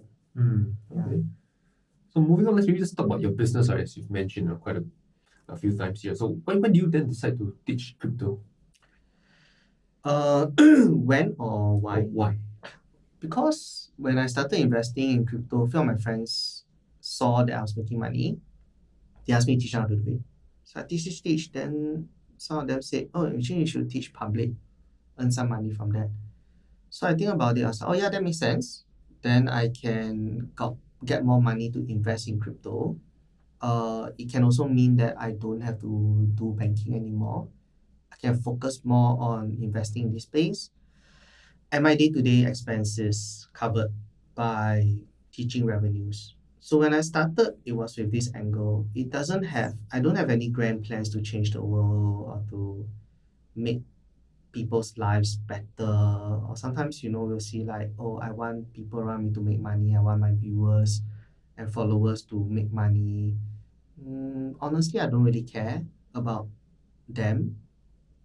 And I say this in a honest, kind of like a real way, because I don't know who my viewers are. I don't know them personally. And thus to say that I care for them, to me, feels not very authentic, because I cannot care for someone I don't know. For me, when I started it, I have a service, I have a skill, people want to learn the skill, you are exchanging my time for money. That's it. To me, that's it. It's a business transaction. Okay. Yeah. So how do you then get your first batch of students, since you like no experience doing business, coming to this space to teach? Yeah. Oh yeah, I was very lucky lah. So I went for this course called Future of Business, run by this guy called Melvin and Josiah. And for a weird stroke of luck happened where they needed someone to present a topic, and they were randomly picking names and numbers, and I got randomly picked. So that was in 2016, 2017, right? So I was like, okay, what should I speak about? I'll talk about Bitcoin. So I shared about it, and it just so happens that the trainer has Bitcoin and was like so excited, in a way quite excited that I shared. And it created a very positive atmosphere for me. And then people found out that I was teaching Bitcoin investing, and they just came. So that was my first batch. After that, we started doing marketing on Facebook. So the first batch was you were the students that attended the same so-called class, the foundation of business. Is it? Oh, Future of Business. Future of That Business. was not a class. It was a seminar. A seminar. So there were like 500 people there, maybe.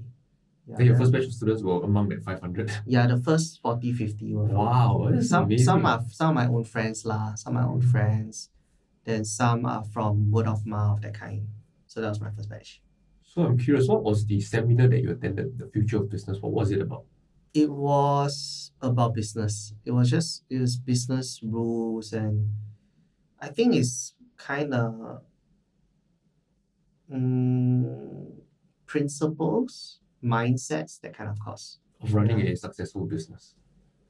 Yeah, kind of. Okay. Yeah, it's more mindset lah, I would say. So from that first batch of students, then how do you then, go out and get, new leads, new students to join your academy? We will do marketing, Facebook marketing, etc. So this one you probably have to get, I don't know, someone else on your team to help you run. Because I figure you need skill to actually run all these ads. Yeah, we engaged an agency to do it. Okay. So we got to know some guys who are running agency, then they run it for us. In the early days, we have a lot of support from some guys like Dr. Wealth. I'm not sure if you've heard of them. Alvin. Yeah. So he was a big support. And it's also the reason why after so many years, right? Because they run a blog. So over time, I think the people that come from the blog would kind of size down a little bit, because we've been running the same course, crypto course, that is promoted to the blog for 7 years already. So sometimes it sizes down, but no matter how small it is, right? From my end, Kryptonite Academy, we always do it, because it's kind of like a loyalty thing. You started with us, you believed in us when we weren't much. So now that we are a little bit more in demand, even though, like the classes that you run might be a bit smaller, we'll still do it for you, because it's kind of like as long as they want to do it, we will do it with them. There's a bit of loyalty there. Also because they believed in us lah. Then along the way, of course, we meet bigger players like Colin Xiao. We worked with Sean Xia before. We worked with Wealth Mastery, Kelvin and Pat before. So I think most of the big players we have in one way or the other worked with them lah. I see. Yeah. And then today now, are you like still relying on the third party to help you run your ads, or you're doing it on your own? Oh yeah, we still do third party agency. So agency also, we are loyal to the first one that we Oh worked wow, with. that's nice. So after 7 years, we are still using them, and I almost also give them some exclusivity. So anyone that comes in with Facebook marketing, even if we decide to try out these new guys, we will talk to our current agency partners first to see what they feel. If they don't feel comfortable, we actually don't. Yeah, so once again, it's like a loyalty thing. That holds true as long as the ROI is positive. Because the moment, let's say, the agency can deliver, and it's, you Yeah, have for to sure. kind of- So I mean, obviously, they must be putting in effort lah. And if there are issues that they are not working on, or if they kind of slacken off, then obviously at some point we might stop lah. So it's not like a exclusive contract kind of thing, but it's more like a gentleman agreement, gentleman loyalty kind of thing. They didn't ask for it, right? Alvin also didn't ask for me to always work with them, but for me, it's my own personal preference. As long as we can partner with Alvin, as long as it's profitable for them, even if it's not as big, not as good ROI, but if they want to do it, we will work together with them. Yeah. I mean, we are still making money from it lah. So it's not as though we are doing charity to them. They are still amazing, a very good blog, very, very good at, teaching financial education and bringing people into this investing sphere. So it's not like we are doing Dr. Wealth a favor. We are benefiting from it.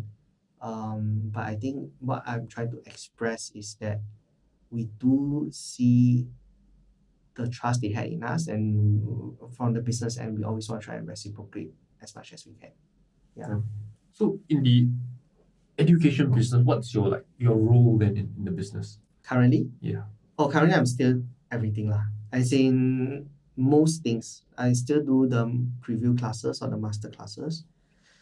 I do the actual classes, and then I also fulfill the training. Then the trainers will then supplement me in various things. So some of them will do previews, some of them would help me do what's called the fulfillment, especially the domain experts. So I don't do TA, I don't do options. I let the domain experts do it. Then I will usually focus on the segments that I like, which is DeFi. Yeah, and then of course in the various chats, and then the monthly meetups, the physical meetups, the revisions and the sharings, I'll be involved in those. Yeah. So when you conduct your preview, is it live or Zoom? Zoom. Oh, so now it's okay. What Yeah. about the actual delivery of the classes? Is it Zoom? Everything Zoom. Oh, okay. Yeah. So this way you are not just subjected to Singaporeans, I mean Malaysians, the US or whatsoever. Yeah, but to be honest, we haven't had much luck, or maybe we haven't tried hard enough to reach out to overseas. We have mostly just focused on Singapore. I see. Yeah, don't really have an audience overseas, I think. Yeah. So earlier you mentioned that one of your favorite segments is DeFi. Could you expand maybe a little bit?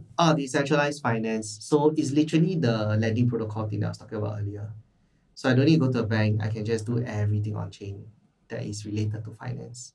So that is basically DeFi. Okay, so Yeah. basically like using your existing crypto tokens Lending, it can be a vault. A vault can be like a trading strategy. It could be derivatives, it could be leverage, it could be... So lending also means you can deposit money inside to earn interest. Yeah, so all those lah.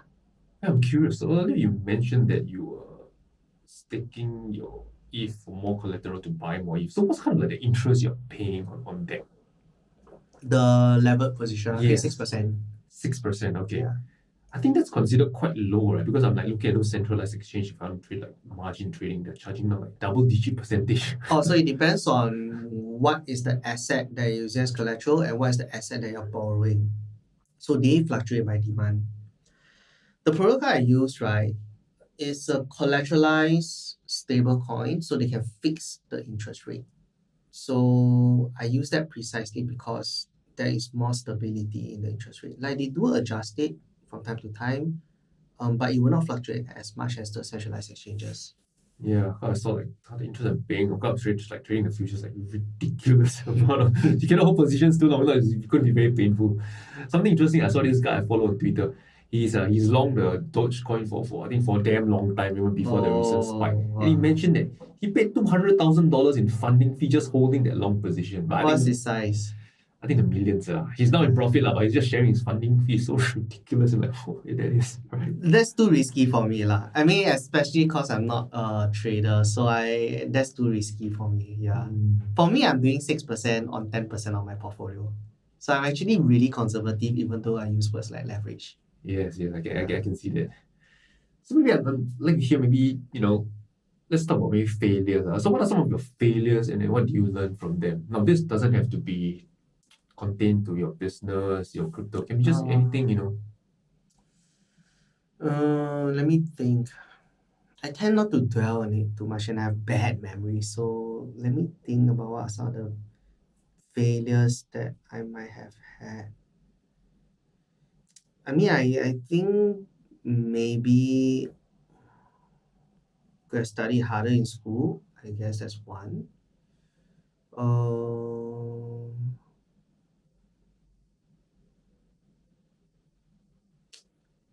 It's a tough one. I cannot think of a big failure I had in recent times that affected me a lot. Maybe a lot of little failures are failures to like pay bills, forget to pay bill on time.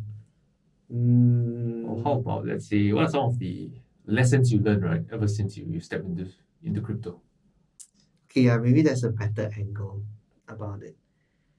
Lessons learned. So maybe we can tie in with failure as well. In the early days when I started in crypto, I was very defensive of crypto in a way. Maybe I'll get easily offended. Like when people critique my crypto investing or why I chose the asset, in my very early days, I'll get very sensitive about it. But I realized that over time, there are just different strokes for different folks, Some people just prefer property, some people just prefer options, some people just prefer crypto. So there's not really a point to get upset over what people say and to let them live in your head. So I think that was one of the lessons. Second lesson that I learned is that we cannot take crypto investing too seriously. There needs to be a looseness around it. There needs to be like this is a game. Money's a game. Money is not that important. It's points on a game that you're playing. And your goal is to win the game and get the points, but it must not move to a point where it affects your livelihood or your day-to-day relationship with people. I find that when I think of it as a game, it works best for me. So there's a detachment I have to it in a way. Maybe third lesson that I can think of is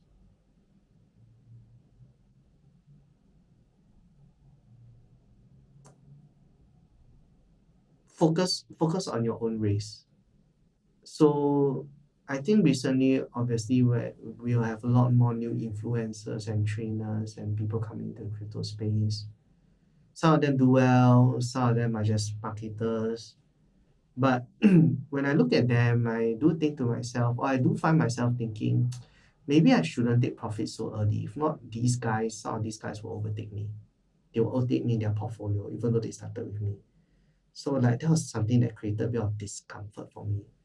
But then I started to go back and reflect and spend some time reflecting, and I thought that's not the right way or that's not the best way to do it, because if I'm affected by it, right, then I will surely make mistakes and I will surely chase nonstop once again, because someone that's new might be lucky or someone that's new might just be better and they might just do better. They might just buy the next meme coin that goes up 100x versus my Ethereum that goes up 5x. And they'll just overtake me and win. And I must be okay with that. Because if I'm not, then I will suddenly feel the need to chase a meme coin or to work harder or to try to put that person down, to win them in some way. Like, oh, meme coin is like so not legit. That kind of things. So I thought that lesson that I had in the last 6 months is that, you need to be okay. Some people outperform you, some people underperform you, What's important is overall, are you satisfied with what you are doing in life and how much you're growing? Yeah, maybe these 3 lessons. I can really relate with the last one you shared, right? Because for me, just to share, right, for because I'm in the trading education space, right? So for a while on YouTube, I was actually the most subscribed trading YouTube channel in the world. Then being number one feels good, but the downside to being number one is that you're always worried you will lose your number one spot. For many months, right, I just struggled with that, like because I can see a competitor coming up and he's catching up very closely. If I don't level up or buck up, right, I will get overtaken. So for many months I was just suffering with this thought, what if I'm no longer number one? And I just simply placed too much weight on that identity of being number one on a YouTube channel, which is actually quite lame looking back at it. And it took me a while to kind of like get over it. But when I actually got overtaken, I felt a sense of liberation. Like now I don't have to live up to this false image that I have in my head of being number one. And like as earlier as I was sharing with you, I don't do any more trading YouTube videos because partly I find there are other things that I find joy in. And I realized that by letting that part go, I have the mental capacity to do other things that give me even more energy. So as to what you were saying earlier, like worrying that people might overtake in terms of portfolio size or whatsoever, I've been through that myself. And now it's definitely a much better place, and we wouldn't be having this conversation if not me just letting that part go, just stop being number one. I mean, it's a very tiring position to be in. Yeah, thanks for sharing. I think it's quite liberating to hear someone else going through that as well. Yeah, so thanks for sharing. Okay, so I'm curious to hear. So maybe let's say you once the business you're done with it. So what's next for you? Do you have any other? I don't know. I don't know. As in now, I'm still just like hustling really hard. Like, in fact, I feel as though the moment I say I want to do less, it just keeps getting more and more. Like I want to have other trainers that can pass this on to that they can do. Then suddenly I need to train them, and then the team has grown bigger. Then I'm having more meetings as well. So actually, the less I want to do, the more that seems to be coming up.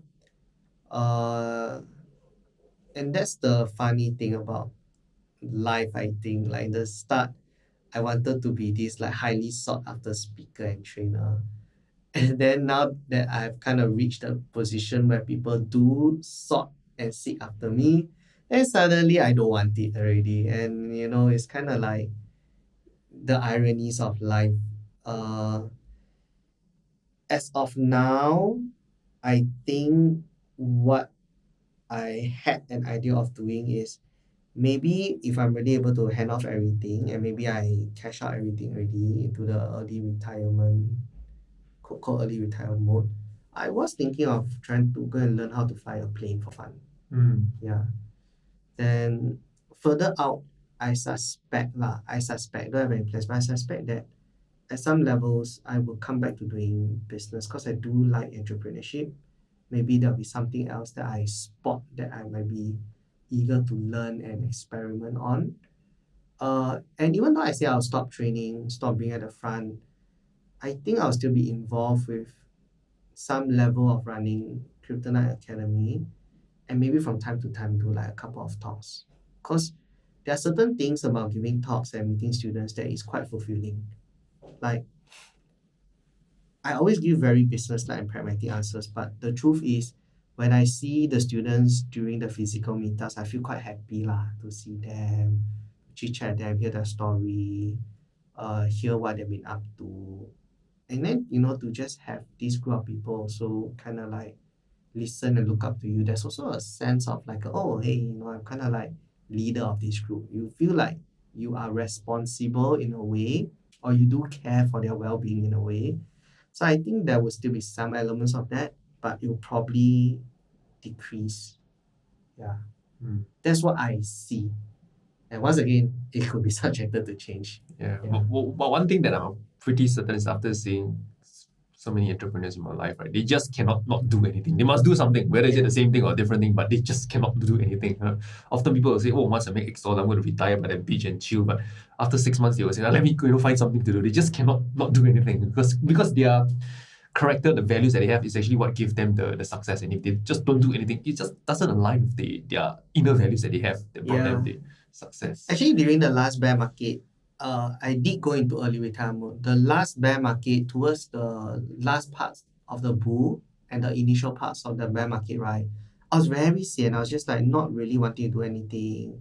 Doing the classes were just routine. And actually on Mondays to Fridays, when the kids were in school and all right, we were just like eating omakase with, Connie and some friends. Just like doing nothing. Very boring. It's you feel very dead. Like you will lose purpose in life. So after the bear market hit, maybe it's a blessing in disguise for me, because when the bear market hit, suddenly I need to be switched on again. Take care of the company, take care of the employees, take care of the students, need to strategize and think what's the next steps for the company, need to do A, B, C, D, E. And then that momentum just built and it came into the bull market. So it's just kind of there. So small, like you said, there's more purpose and energy when it comes to that. Just curious, maybe one question on finance. You mentioned earlier that you will take out some money out of crypto and never, go back in again. So how do you then kind of like manage your money? I heard ETF. What about properties and stuff like that? Oh, okay. Yeah, great question. They're all in different baskets in my mind. So ETF is just I don't think so much. I don't wanna look at the screen because I'm already monitoring crypto. So I just put S&P. So It's S&P is buy and hold.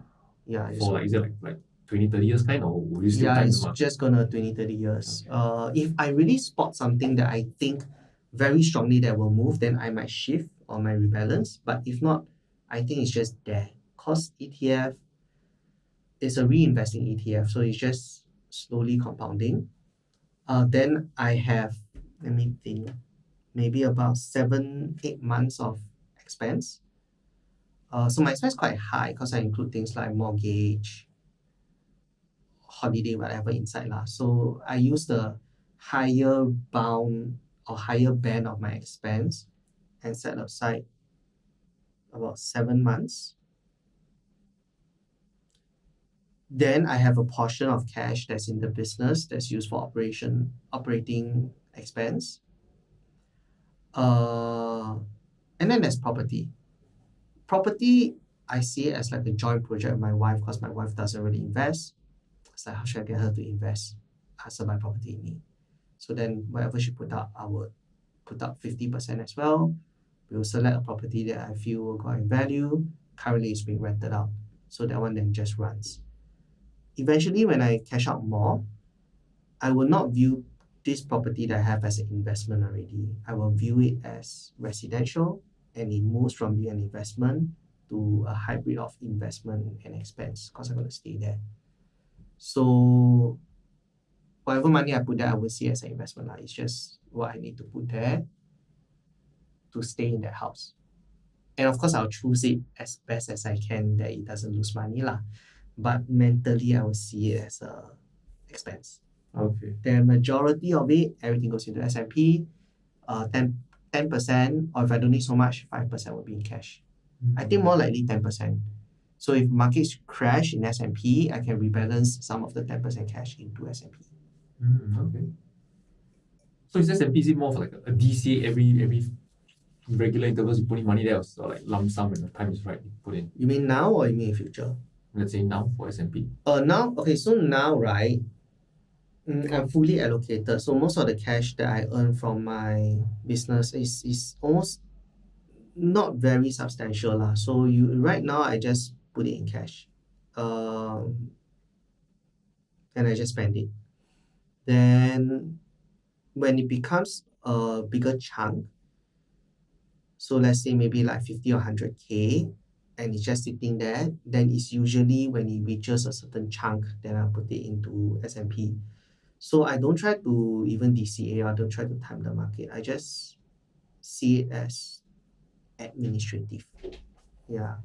In the future, when I take out cash from crypto, it just goes straight to S&P because I don't know how prices of S&P will move, and I don't want it to be just cash. I would rather take the loss on S&P going down than to miss the move of S&P going up. Okay, got it. Yeah, so that's my idea for the future. Okay, cool. Mm. Now let's move on to the closing section. I mean, taken quite a bit of your time. So I like this question, right? Especially asking a Singaporean. So what has been something that you've purchased for under $100 that has made a difference to your life? Oh wow, let me think.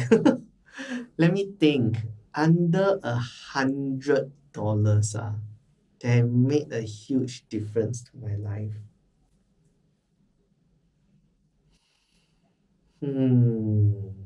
I will need to dwell on that a little bit. I Okay, what is something that I don't really spend a lot of money, to be honest. Like my clothes, I buy from Uniqlo and only shop maybe once or twice a year. I guess Uniqlo can be considered like below $100 and Yeah, Uniqlo. but something actually I can find something that I find is very useful.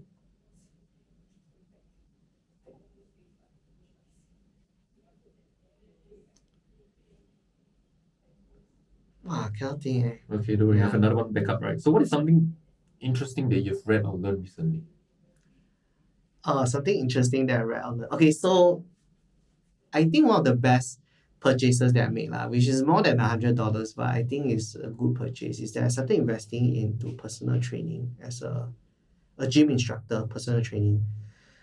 And he also through that journey, I've also started to learn about food, things like intermittent fasting or strength training is actually better than quote better than just like jogging, things like that. And I thought that was really interesting, the idea of intermittent fasting. And intermittent fasting did give me better energy on how your body actually can self-repair and how during fasting your body produce things like higher immune systems. It will reduce inflammation. And this is something that I didn't really think about coming from finance. And learning all this was very interesting to me, especially inflammation. I always thought that inflammation it only happens when you have a cut or something is infected. But I realized that inflammation actually can happen in your body quite often, and your body can have an immune response to it. And that I kind of make a link between, is that what people mean by they say 热气? Because there's this feeling of heat, little slight fever, and you just feel like your body is not so functioning at that level. And then when I realized, maybe that's inflammation. And then when you started to do things like fasting, you eat less sugar, it feels different on for me. Then I feel like I have better focus.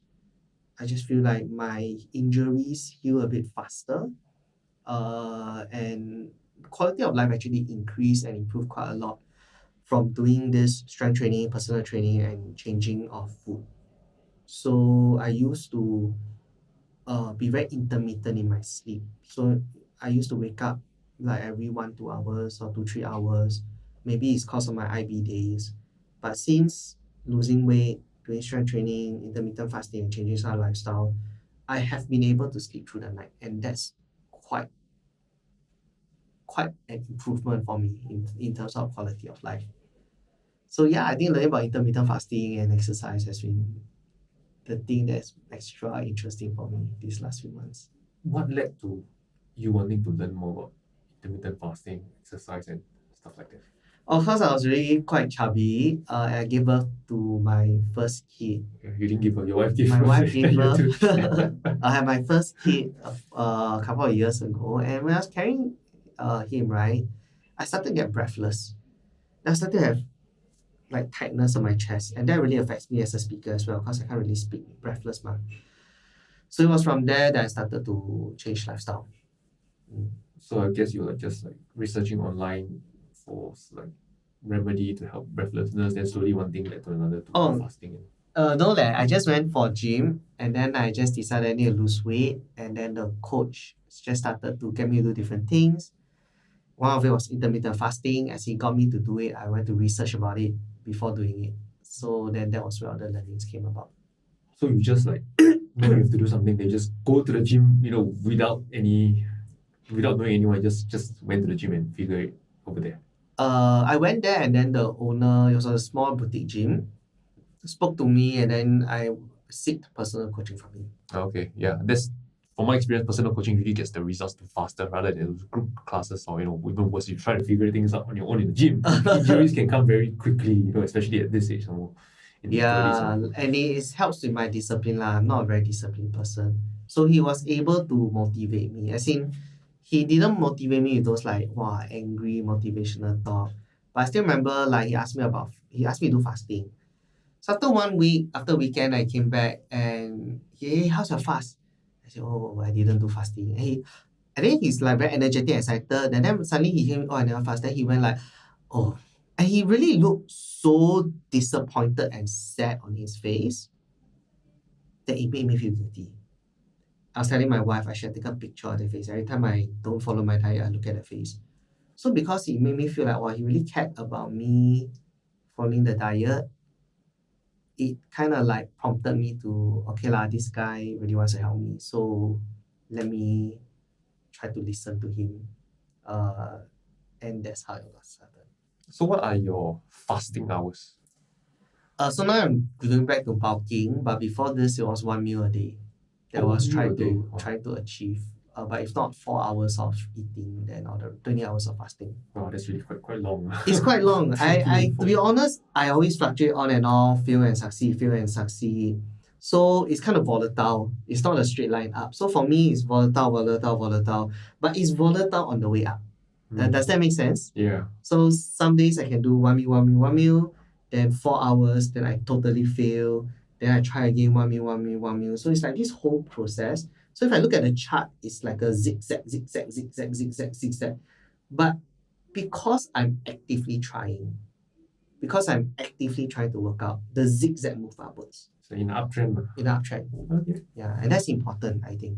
Yeah. Because I know for intermittent fasting, another popular one was 16-8. Why not go with that one? I mean, the longer you fast, the better it is. Right. As long as it is less than 3 days. So after 3 days, your body starts to break down.